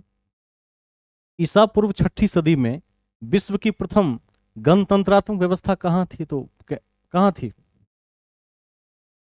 और कौन से गणराज्य का? कौन से गणराज्य का? लिच्छवी गणराज्य का। ठीक है, फिर से एक प्रश्न मिलान करने वाला है। जनपद की राजधानी, तो 16 महाजनपद आपको लिखवा दिए हैं, और राजधानी भी। अब देखिए इसमें किसकी राजधानी क्या है, या आप मिलाकर मुझे बताइए। पहले आप मन ही मन इसको मिला लीजिए। B number. ठीक है, बी नंबर। कुरु। कुरु का क्या होगा? ए का क्या होगा? इंद्रप्रस्थ हो जाएगा। ठीक है, तो ए का 4 हो गया। पांचाल का क्या हो जाएगा? अहिछत्र हो जाएगा। कौशल का क्या हो जाएगा? श्रावस्ती हो जाएगा। वत्स का कौशाम्बी। तो बी नंबर सही है। बी नंबर एकदम सही है, देख लीजिएगा इसे। वितस्ता का प्रसिद्ध युद्ध सिकंदर और डैश के बीच हुआ था। किसके बीच हुआ था? इसका दूसरा नाम क्या है? हाइडेस्पीज का युद्ध। ठीक है, हाइडेस्पीज का युद्ध, वेरी गुड। अभी कितने प्रश्न हुए? 49। इस सेट में हमने 49 प्रश्नों के माध्यम से एक बार क्विक रिवीजन कर लिया है। 6ठी सदी ईसा पूर्व के जो महाजनपद काल की विशेषताएं थी। अब हम एक दूसरा सेट निकालेंगे जिसमें मौर्य वंश की चर्चा होगी। ठीक है,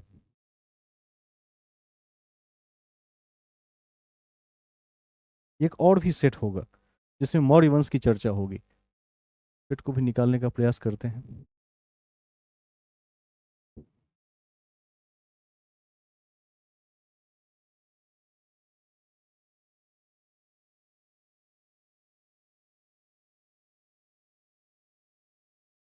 अब देखिए हम आ गए पहले क्वेश्चन में। आप क्वेश्चन देख लीजिए, आपको क्वेश्चन दिख रहा है? ठीक है। सेंड्रोकोटस से चंद्रगुप्त की पहचान किसने की? विलियम जोन्स ने। और आप में से कोई ये बताएं कि पहली बार किसने की थी, दिया था नाम? Justin. Very good, very good. पहली बार जस्टिन ने दिया था, जिसे बाद में पुष्टि की विलियम जोन्स महोदय ने। ठीक है, आगे। अशोक के ब्राह्मी अभिलेख को सबसे पहले किसने पढ़ा? 1837 में। और खोजा किसने? हैंथलर ने। अंतिम मौर्य सम्राट कौन था? बृहद्रथ। नंद वंश के पश्चात मगध पर किस राजवंश ने शासन किया? तो अंतिम शासक घनानंद की हत्या कर किसने? नंद वंश के अंतिम शासक घनानंद की हत्या कर कौन बैठा? चंद्रगुप्त मौर्य। शुंग वंश जिन्होंने बताया है तो ध्यान रखेंगे, किसकी हत्या करके पुष्यमित्र शुंग ने शुंग वंश की नींव रखी थी? बृहद्रथ की। कंफ्यूज मत होइएगा इसमें, ठीक है। घनानंद इतिहास का सबसे चर्चित शासक है, क्योंकि एक तो सिकंदर के समय में था, ऊपर से चाणक्य की रणनीति का शिकार हुआ। ठीक है, इस सब को ध्यान रखिएगा। आगे चलते हैं। मौर्य काल में शिक्षा का सर्वाधिक प्रसिद्ध केंद्र कहां था? मौर्य काल में तो तक्षशिला। चाणक्य की चर्चा हमने अभी की। अगला है, जिसके ग्रंथ में चंद्रगुप्त मौर्य का विशिष्ट रूप से वर्णन है, वो कौन सा ग्रंथ है? विशांख दत्त। निम्नलिखित में से किस मौर्य राजा ने दक्कन की विजय प्राप्त की थी? डेक्कन। चंद्रगुप्त ने की थी। अशोक के शिलालेखों में प्रयुक्त भाषा कौन सी है? अशोक के शिलालेखों में कौन सी भाषा है? एक बार इस प्रश्न को दोबारा देखना चाहिए। प्राकृत। ठीक है, प्राकृत ही होगा। ब्राह्मी हो तो ब्राह्मी भी हो सकता था। आगे चलते, ब्राह्मी नहीं है इसमें। अशोक के शासन काल में बौद्ध सभा किस नगर में आयोजित की गई थी? तो कहां हुआ था सम्मेलन? पाटलिपुत्र में। मौर्य वंश के पश्चात किस वंश का राज स्थापित हुआ? शुंग वंश का। निम्नलिखित में से कौन सा क्षेत्र अशोक के साम्राज्य में सम्मिलित नहीं था? तो 11 नंबर का उत्तर अच्छे से बताइए, सोच समझकर। श्रीलंका नहीं था। ठीक है, क्योंकि अफगानिस्तान में अभिलेख मिल चुके हैं, बिहार में तो है ही, और कलिंग विजय किया ही था। कलिंग की राजधानी तोसली को नहीं भूलिएगा। ठीक है, 261 ईसा पूर्व में शासन के लगभग 9वें वर्ष में अशोक ने इस पर विजय प्राप्त कर ली थी। पाटलिपुत्र को किस शासक ने सबसे पहले अपनी राजधानी बनाई? सबसे पहले चंद्रगुप्त मौर्य ने राजधानी बनाई। ठीक है। पाटलिपुत्र में स्थित चंद्रगुप्त का महल मुख्यतः किसका बना था? आज भी चर्चा किए हैं, 2-3 बार चर्चा हो चुकी है, लकड़ी का बना था। किस अभिलेख से यह साबित होता है कि चंद्रगुप्त मौर्य का प्रभाव पश्चिम भारत तक था? यह तो सबको याद होगा। वेरी गुड, रुद्रदामन का जूनागढ़ अभिलेख। ठीक। केवल वह स्तंभ जिसमें अशोक ने स्वयं को मगध का सम्राट बताया, तो क्या होगा? भाबरू अभिलेख। ठीक है, कहां पर है? ठीक है, राजस्थान के जयपुर में। बहुत बढ़िया। 16वें क्वेश्चन की तरफ चलें। अब देखिए, अभिलेखों में किस शासक का उल्लेख प्रियदर्शी, तो स्पष्ट है कि अशोक को कहा गया है। देवानाम प्रिय और प्रियदर्शी किसके लिए है? अशोक के लिए है। इंडिका क्या हो जाएगा? मेगास्थनीज। सांची का स्तूप किसने बनवाया? अशोक ने बनवाया, याद रख लेंगे। सेल्यूकस, जिसे अलेक्जेंडर द्वारा सिंध एवं अफगानिस्तान का प्रशासक नियुक्त किया गया था, किस भारतीय राजा ने सेल्यूकस को हराया था? किसने हराया था? ठीक है। और यह भी ध्यान रखिएगा कि हेलेना से विवाह कर लिया था। ठीक है, इसको भी ध्यान रखिएगा। और यह भी ध्यान रखिएगा कि पहली पत्नी का नाम दुर्धरा था। हाँ, दुर्धरा, ये आप लिख भी चुके हैं। कौटिल्य के अर्थशास्त्र में किस पहलू पर प्रकाश डाला गया है? किस पर? राजनीतिक नीतियां। निम्नलिखित में से किसकी तुलना माइकियावेली के प्रिंस से की जा सकती है? कौटिल्य के अर्थशास्त्र की तुलना। ठीक है। रज्जुक कौन थे? अधिकारी थे मौर्य शासन में। सार्थवाह लिखवा चुके हैं। व्यापारियों के काफिले को क्या कहते थे? सार्थवाह कहते थे।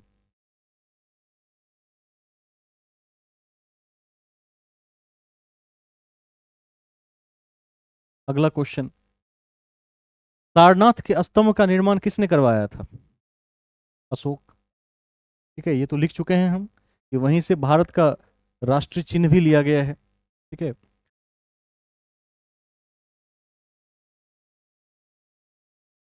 घोड़ा है। निम्नलिखित में से कौन सा अशोककालीन अभिलेख खरोष्ठी लिपि में है? ये कौन बताएंगे? 25। शाहबाज गढ़ी। क्या होगा उत्तर? शाहबाज गढ़ी। अशोक का अपने शिलालेख में सामान्यतः किस नाम से उल्लेख हुआ है? प्रियदर्शी होगा, जिसका अर्थ प्रियदर्शी होता है। अगला है, निम्नलिखित अभिलेखों में से किसके अभिलेख में अशोक का नाम उल्लिखित है?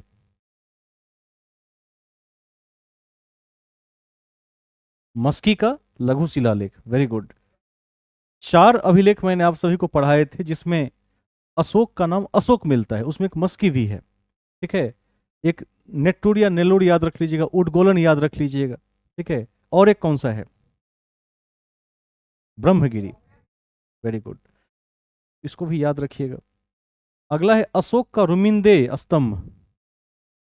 अशोक का रुमिंदेय स्तंभ संबंधित है, इसमें क्या होगा? बुद्ध के जन्म से। 29 का जवाब दीजिए, क्या होगा? 29। रामपुरवा पूछ रहा है कहां पर है? रामपुरवा बिहार के चंपारण में है, लेकिन लिखवा दिए थे लौरिया नंदनगढ़, अरेराज, रामपुरवा, ये सब एक ही लाइन से लिखवा दिए थे, चंपारण में है। ठीक है, रिवीजन कर लेंगे, याद रहेगा। 30 नंबर क्वेश्चन का जवाब दीजिए। कलिंग युद्ध की चर्चा किस शिलालेख में है? कलिंग युद्ध की चर्चा कहां पर है? 13वें में है, कभी नहीं भूलिएगा। मैंने आपको अशोक के शिलालेखों में से लगभग 5-7 शिलालेख लिखवा दिया था और कहा था कि इसी से क्वेश्चन परीक्षा में क्या होता है, बार बार आता है। उसमें एक 13वां शिलालेख भी है जिसमें कलिंग युद्ध की चर्चा है, 261 ईसा पूर्व। प्रसिद्ध यूनानी राजदूत मेगास्थनीज भारत में किसके दरबार में आया था? मौर्य के दरबार में आया था। ठीक है, तो याद, पर कहाँ गया ये क्वेश्चन?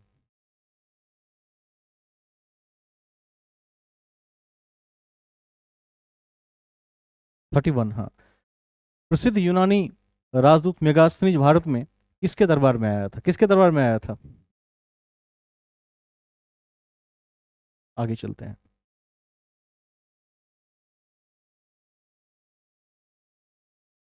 और भी प्रश्न है इसमें। मेगास्थनीज ने भारत के समाज को कितने भाग में बांटा? 7 भागों में। आज ही आपने लिखा है कि दार्शनिक, अहीर, सेना, सेना या सैन्य से संबंधित लोग। उसके बाद देखिएगा कि और भी कई प्रजातियां हैं उसमें लोगों की, उसको याद कर लीजिएगा। सभासद भी हैं। निम्नलिखित में से कौन सा स्रोत मौर्यों के नगर प्रशासन का विस्तृत विवरण प्रस्तुत करता है? नगर प्रशासन क्या होगा? ये पूछ रहा है नगर प्रशासन का विस्तृत वर्णन, ध्यान दीजिएगा। नगर पूछ रहा है, क्या हो जाएगा? अब बारी बारी से यदि सभी ऑप्शन बता देंगे तो क्या होगा, कोई ना कोई सही हो जाएगा। देखिए क्वेश्चन है मौर्य का नगर प्रशासन। तो देखिए मौर्यों का नगर प्रशासन कैसा था। देखिए अर्थशास्त्र में क्या है, अर्थशास्त्र में है कि चलाना कैसे है, राजनीतिक सिद्धांत है, लेकिन यहाँ एडमिनिस्ट्रेशन पूछ रहा है। एडमिनिस्ट्रेशन दिखा रहा है मेगास्थनीज की इंडिका। ठीक है, 7 भाग में बांट दिया है, बता दिया है कि किसका क्या कार्य है, किसके क्या रोल है। मेगास्थनीज की इंडिका को नहीं भूलेंगे। ठीक है, इसका उत्तर बी हो जाएगा, इंडिका। इसीलिए मैंने पूछ लिया। देखिए, यदि पूछता कि राजनीतिक सिद्धांत किस में है तो अर्थशास्त्र हो जाता। ठीक है, यदि पूछता कि युद्ध की रणनीतियां किस में है, ठीक है, तो मुद्रा राक्षस हो जाता। अशोक के अभिलेख में तो पूरा मौर्य नहीं होगा। अशोक के अभिलेख में पूरा पूरा मौर्य नहीं होगा। अशोक के अभिलेख में तो अशोक से शुरू है। ठीक है, पहले के शासक कहाँ गए। इंडिका में देखिएगा, इंडिका में सब कुछ है।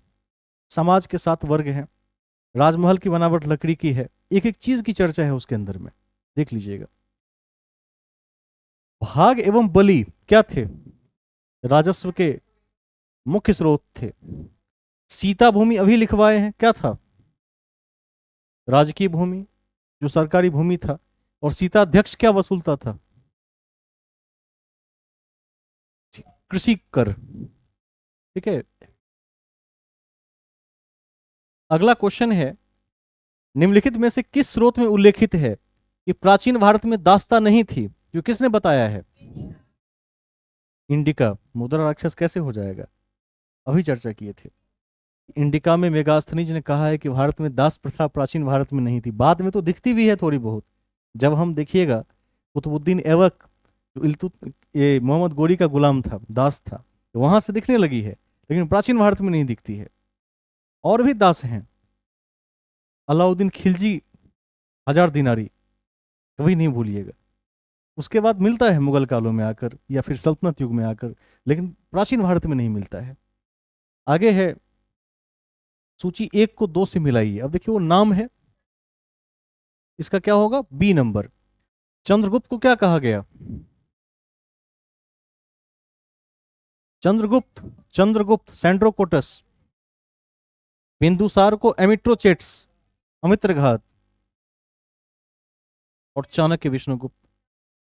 ठीक है, अशोक के समय में कौन सी बौद्ध संगीति हुई थी, थर्ड हुई थी। ठीक है, आपने देखा कि एक बार हमने क्या किया, क्विक रिवीजन कर लिया।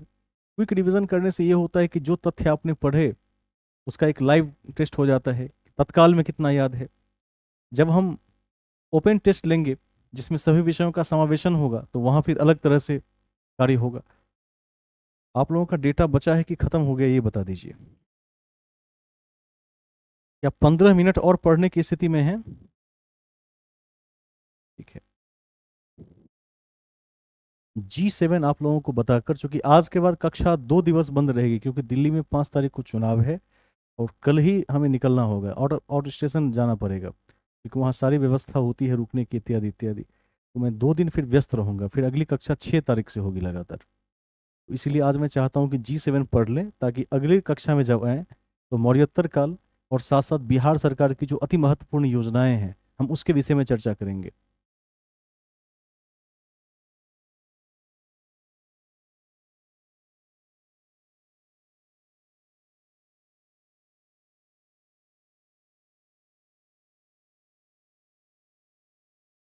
आप लोग लाइन पर ही बने रहेंगे।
हम आगे चलेंगे।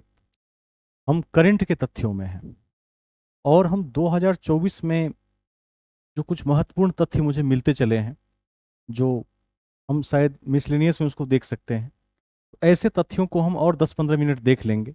उसके बाद ही आज की कक्षा की हम समाप्ति करेंगे, जिसमें G7 आपके परीक्षा के दृष्टिकोण से क्या है, बहुत महत्वपूर्ण है। यह आप सभी को दिख रहा होगा। ठीक है, एक बार कोई एक अभ्यर्थी बता दें कि क्या आप सही सही अपने फोन में देख पा रहे हैं इसे। ठीक है, देखिए G7 समिट को समझते हैं। विकसित राष्ट्रों का समूह है, भारत इसका मेंबर नहीं है। अभी भारत ने 2024 में G20 की मेजबानी की थी, इसको भी ध्यान रखिएगा। लेकिन अभी हम G7 में हैं, तो G7 को समझ लीजिए, क्योंकि G7, G8, सार्क, G20 इस सब से विभिन्न परीक्षाओं में प्रश्न आते ही रहते हैं। और यदि आपने पूर्व से तैयारी नहीं की है, तो उस समय फिर आपको थोड़ी सी दिक्कत का सामना करना पड़ सकता है। इस तथ्य को आज हम देख लेंगे। G7 समिट 2024, इसका मेजबान कौन था? इटली। इसका मेजबान कौन था? इटली। इस इसकी अध्यक्षता की थी जे मेलोनी। और याद रखिएगा कि भारतीय अतिथि नरेंद्र मोदी 5वीं बार इसमें गए थे, 5th टाइम। इसको कभी नहीं भूलेंगे। और कहते हैं कि इसकी स्थापना जब हुई थी, उस समय में 6 सदस्य थे, अतः इसका नाम था G6, जिसकी स्थापना 1975 में हुई थी। और अब कितने सदस्य हैं? तो 7। तो नाम पड़ गया G7। सबसे पहला जो G7 सम्मेलन हुआ था, फर्स्ट G सम्मेलन का आयोजन फ्रांस में हुआ था, इसको भी याद रखेंगे। और आपके आने वाली परीक्षा के दृष्टिकोण से जो सबसे महत्वपूर्ण है, वो है कि अगला G सम्मेलन कहाँ होगा, ये पूछा जाएगा। बीपीएससी में भी पूछा जाएगा, राज्य के और भी दरोगा इत्यादि में पूछा जाएगा, बीएसएससी में आ सकता है, सेंट्रल की परीक्षाओं में आएगा। अगला कहां पर होगा? कनाडा में होगा, इसको ध्यान रखेंगे। ठीक है, सबसे पहला फ्रांस में हुआ था, इसको भी ध्यान रखेंगे। प्रधानमंत्री ने 13 से 15 जून 2024 तक, ठीक है, इटली में आयोजित G7 शिखर सम्मेलन में भाग लिया। और इस शिखर सम्मेलन ने समूह की 50वीं वर्षगांठ को चिन्हित किया। तो याद रखेंगे कि 2024 में G सम्मेलन की 50वीं वर्षगांठ मनाई गई थी। और कहां मनाई गई थी, कहां आयोजन हुआ था इसका? इटली में हुआ था। सबसे पहले आयोजन कहां हुआ था? सबसे पहले। और अब कहां होगा अगली बार, अगले साल? कनाडा में होगा। स्थापना के समय कितने मेंबर थे और अब कितने हैं? 7 हैं। 4-5 बातें आपको याद हो गई। 50वीं वर्षगांठ मना लिया, इसको ध्यान रखिएगा। अब ये जो पॉइंट है, ये काफी महत्वपूर्ण है। याद रखेंगे कि भारत G7 का मेंबर नहीं है, क्योंकि भारत एक विकासशील देश है, विकसित देश नहीं है, इसलिए मेंबर नहीं है। हालांकि भारत ने क्रमशः फ्रांस, यूके और जर्मनी के निमंत्रण पर 2019, 21 और 22 G7 सम्मेलन में गेस्ट के रूप में भाग लिया था। G7 दुनिया की विकसित और उन्नत अर्थव्यवस्थाओं का क्या है, एक ग्रुप है, समूह है। और इसमें कौन कौन से देश हैं, ये आपको निश्चित रूप से रट जाना चाहिए। मैं ये सेट आपको भेज दूंगा, आप देख लीजिएगा। क्योंकि कई बार क्वेश्चन पूछ देता है कि दिए गए 4 विकल्पों में से कौन सा देश G7 का हिस्सा नहीं है अथवा G7 का हिस्सा है। और जिनकी तैयारी नहीं होती है, फिर तुक्का लगा के आ जाते हैं फिर। और जब तुक्का लगा के आ जाते हैं, तो ज्यादातर गलती होने की संभावना होती है। तो 6 देश के नाम याद रखिएगा: France, Germany, Italy, UK, Japan, America, Canada. France, Germany, Italy, France, Germany, Italy, UK, ठीक है, जापान, यूएसए और कनाडा। इसको आप निश्चित रूप से ध्यान रखेंगे, कभी नहीं भूलेंगे। FGI, यूके, इस तरह से जापान, यूएसए और कनाडा, कभी नहीं भूलेंगे।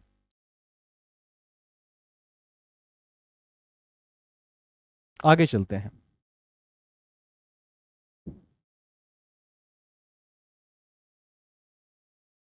नेक्स्ट पॉइंट में 2024 में G7 शिखर सम्मेलन की मेजबानी इटली द्वारा की गई थी, यह हमने देख लिया है, जिसमें नियम आधारित अंतर्राष्ट्रीय प्रणाली की रक्षा, इस पॉइंट को कभी नहीं भूलिएगा, नियम आधारित अंतर्राष्ट्रीय प्रणाली की रक्षा, अफ्रीका के साथ जुड़ाव। अब अफ्रीका के साथ क्यों जोड़ना है? अफ्रीका आज की स्थिति में सबसे बदहाली में जी रहा है। वहां क्या है, गरीबी सूचकांक के दृष्टिकोण से अफ्रीका विश्व के पिछड़े हुए राष्ट्रों में चला गया है। ठीक है, वहां की स्थिति बड़ी खराब है। तो अफ्रीका के साथ जुड़ाव, रूस यूक्रेन, अभी आपने देखा होगा कि रसिया यूक्रेन वॉर को लेकर पूरी दुनिया में हलचल है, इसको भी थोड़ा सा क्या करना है, रोकना है, समझौता कराना है। और इजराइल गाजा संघर्ष, ठीक है, इजराइल ने भी देखिएगा तोड़ फोड़ कर रख दिया है गाजा को। इजराइल छोटा सा राष्ट्र है, लेकिन यहूदी राष्ट्र है, लेकिन टेक्नोलॉजी के मामले में इतना अग्रणी है कि आसपास के कई देशों को एक साथ परास्त कर रहा है। लेकिन युद्ध से अंततः क्या होती है, वैश्विक अशांति, व्यापार को क्षति मिलती है, कहीं न कहीं शेयर मार्केट पर इसका असर भी पड़ता है, आयात निर्यात पर इसका असर पड़ता है। इस दृष्टिकोण से इन मुद्दों को जरूर याद रखिएगा। नियम आधारित अंतर्राष्ट्रीय प्रणाली की रक्षा, अफ्रीका का मुद्दा, रूस यूक्रेन का मुद्दा, इजराइल गाजा का संघर्ष, इस समाधान और विकासशील देशों और उभरती अर्थव्यवस्थाओं के साथ संबंध पर ध्यान केंद्रित करना। जैसे भारत आजकल सबसे बड़ा उपभोक्ता बाजार बन गया है। देखिएगा, टेलीकॉम कंपनियां भारत में अपने निवेश को सुरक्षित समझती है। हमने सबसे पहले 1991 में विश्व के लिए अपने देश का व्यापारिक मार्ग खोला था, जिसे एलपीजी के नाम से जानते हैं। लिबरलाइजेशन यानी उदारीकरण, प्राइवेटाइजेशन यानी निजीकरण, और ग्लोबलाइजेशन मीन्स वैश्वीकरण। तो हमने पूरी दुनिया के लिए दरवाजा खोला, और आज भारत क्या है, उभरती हुई अर्थव्यवस्था है। ऐसी अर्थव्यवस्थाओं को क्या करना है, केंद्रित करना है, अपने साथ जोड़ना है। इसमें G7 मूल रूप से 1975 में छह के समूह के रूप में शुरू हुआ था। तो स्पष्ट है कि 50 साल घटा दीजिएगा, अपने आप 1975 में आ जाइएगा, 50वीं वर्षगांठ मना चुके हैं, जिसमें America, France, Italy, Japan, UK और पश्चिमी जर्मनी शामिल थे। इसे नहीं भूलेंगे, 6 देश थे। अब इसका उद्देश्य क्या है? इसका उद्देश्य है, इसका प्राथमिक उद्देश्य मुद्रास्फीति और 1973-74 में जो पेट्रोलियम निर्यातक देशों के संगठन ओपेक के तेल प्रतिबंध के बाद आई वैश्विक मंदी जैसे महत्वपूर्ण आर्थिक मुद्दों को संबोधित करना था। कभी नहीं भूलिएगा, 1974 के आसपास जो हुआ था उसको मैं कभी एक बड़े क्लास के माध्यम से आपको बताऊंगा। तत्काल ये याद रखिएगा कि जो तेल वाले देश थे, खाड़ी देश इत्यादि, उनके साथ समझौतों में क्या हुई थी, टकरार हुई थी, आर्थिक मंदी आ गया था। एक बार आर्थिक मंदी 1929-30 में भी आ चुका है, उसको भी परीक्षा के दृष्टिकोण से ध्यान रखिएगा। उस आर्थिक मंदी के कारण ही द्वितीय विश्व युद्ध के बाद अंग्रेजों को भारत छोड़ना पड़ा था। सैनिकों को देने के लिए पैसे नहीं बचे हुए थे, और जिन देशों ने 1929-30 के मंदी में अमेरिका से कर्ज लिया था और वापस नहीं किया, तो अमेरिका ने घोषणा की कि भविष्य में ऐसे राष्ट्रों को कभी भी वित्तीय सहायता नहीं देगा, डिफॉल्टर घोषित कर दिया उसने। इस सब को ध्यान रखेंगे। उसके बाद अगले पॉइंट में चलते हैं। अब विस्तार देखिए, कनाडा 1976 में समूह में शामिल हुआ, मैंने सबसे बाद में कनाडा ही शामिल हुआ है इसमें, जिससे इसका G7 में परिवर्तन हुआ। वरना पहले क्या था, कनाडा के बिना G6 था। जब से कनाडा शामिल हुआ तो नाम पड़ा G7। और रूस 1997 में शामिल हुआ, जिससे अस्थायी रूप से G8 में बदल गया था। ये 8 देश हो गए थे इसमें, याद रखिएगा। हालांकि क्रीमिया पर कब्जे के बाद 2024 में इसे क्या कर दिया गया, बाहर कर दिया गया, क्योंकि एक नीति है 14 में, तो ये G8 हो गया था बीच में। तो कभी आपसे कोई पूछे कि G8 क्या है, G7, G6, कहिएगा कि एक ही चीज है। पहले 6 देश थे, बाद में कनाडा के जोड़ने पर 7 हुए, रसिया के जोड़ने पर 8 हुए। लेकिन इसका नियम है कि आप किसी भी देश पर अवैध कब्जा नहीं करेंगे, निरस्त्रीकरण, निशस्त्रीकरण की नीति अपनाएंगे, जबरदस्ती किसी पर एटॉमिक वॉर नहीं शुरू कर देंगे, अटैक नहीं करेंगे, परमाणु हमला नहीं करेंगे, रसिया ने उसके नियम को क्या किया, तोड़ दिया। तो जैसे ही तोड़ा तो इस संगठन से क्या हुआ, बाहर हो गया। तो वापस से 8 - 1 7 बच गए। कॉन्सेप्ट के साथ याद रखिए, बहुत संक्षेप में मैं आपको समझा देता हूं। उसके बाद ध्यान रखिएगा, 1981 से यूरोपीय संघ G7 बैठकों में शामिल रहा है। अब यूरोपीय संघ को भी ध्यान रखिएगा, ठीक है। यूरोपीय संघ क्या है, यूरोपियन देशों का समूह है, जिसकी मुद्रा क्या थी, यूरो थी, ठीक है। तो यूरोपियन संघ G7 की बैठकों में 1981 से शामिल रहा है, जिसका प्रतिनिधित्व यूरोपीय परिषद और यूरोपीय आयोग के अध्यक्ष करते रहे हैं। यूरोपियन यूनियन को ध्यान रखिएगा, वैश्विक अर्थव्यवस्था में अति महत्वपूर्ण रोल है इसका भी। आगे चलते हैं। अब ध्यान रखिएगा, जो यूरोपीय यूनियन है वो भाग तो लेता है, लेकिन अध्यक्षता कभी नहीं करता। अध्यक्षता कौन करता है, उसी 7 में से कोई एक। और भारत क्या होता है, गेस्ट होता है उसमें। मोदी जी 5 बार जा चुके हैं, इसको भी ध्यान रखेंगे, ठीक है।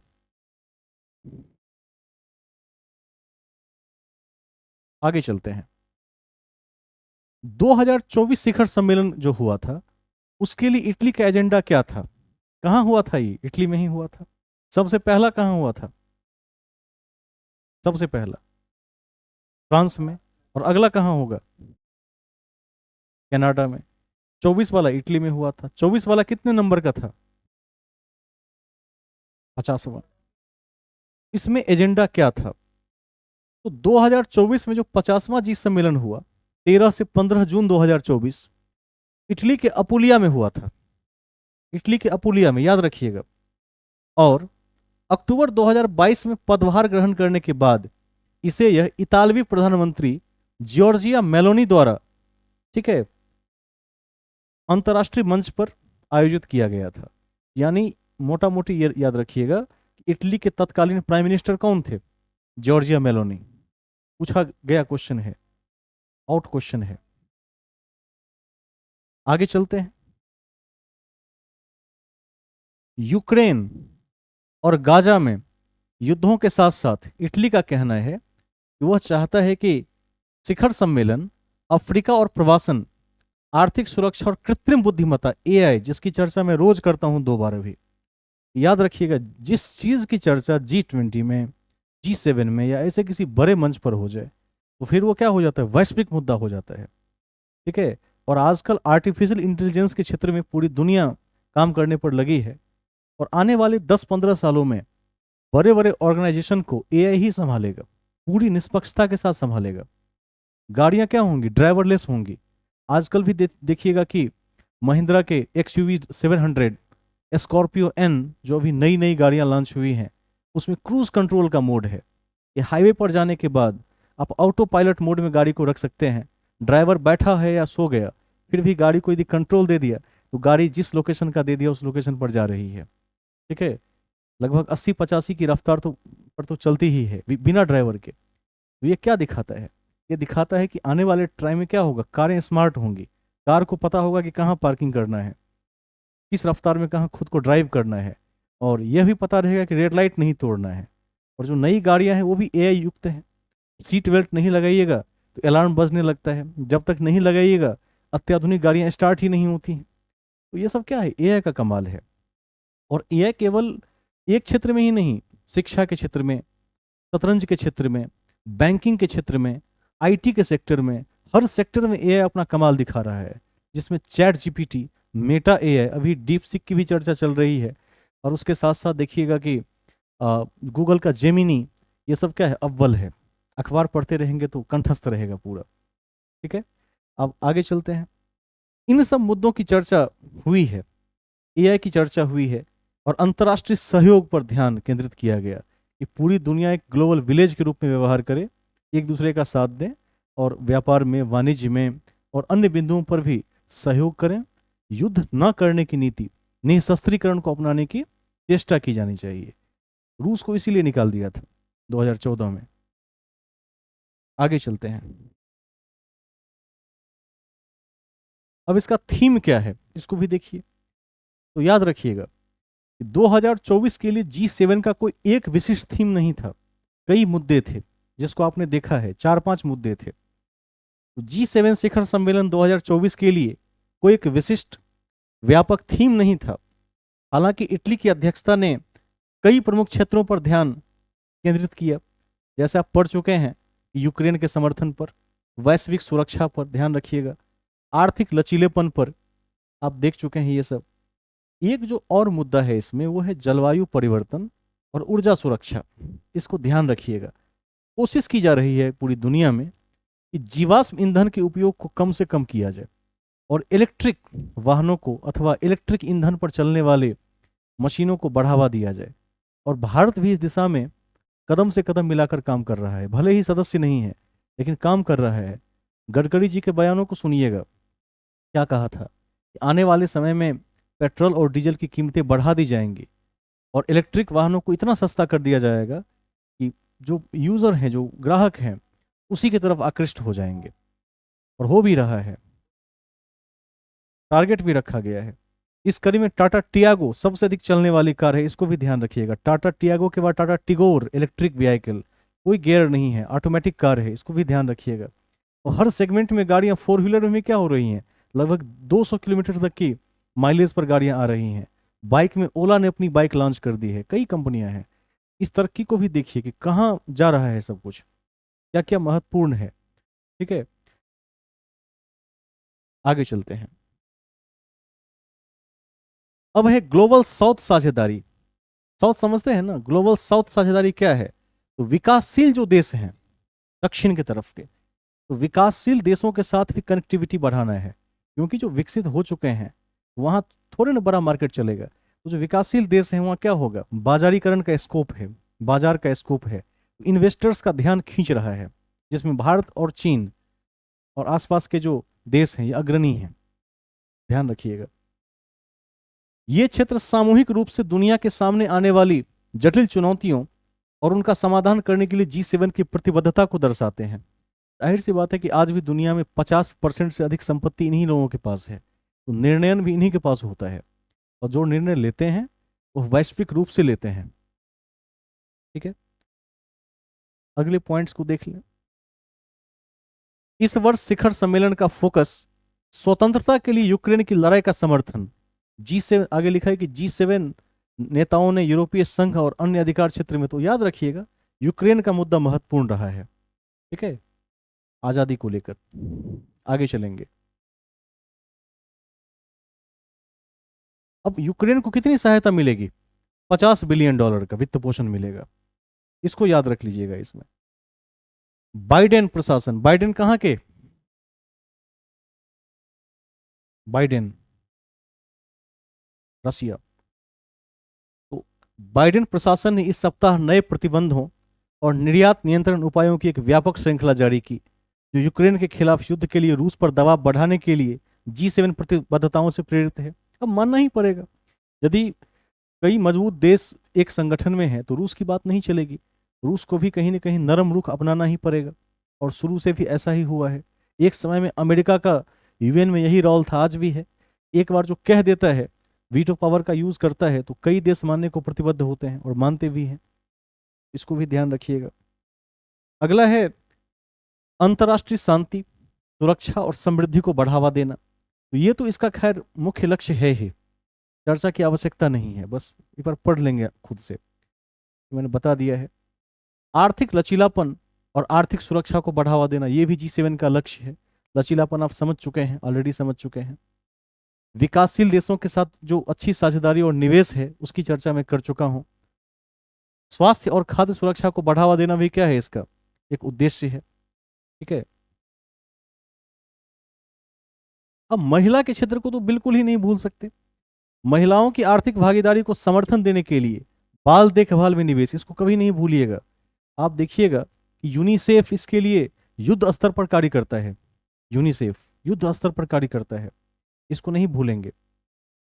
लैंगिक असमानता को समाप्त कर देना है आगे चलकर, इस पर भी कार्य हो रहा है। प्रवासन पर हमारी साझेदारी को बढ़ाना। प्रवासन समझते हैं ना क्या होता है? प्रवासन कौन बताएंगे?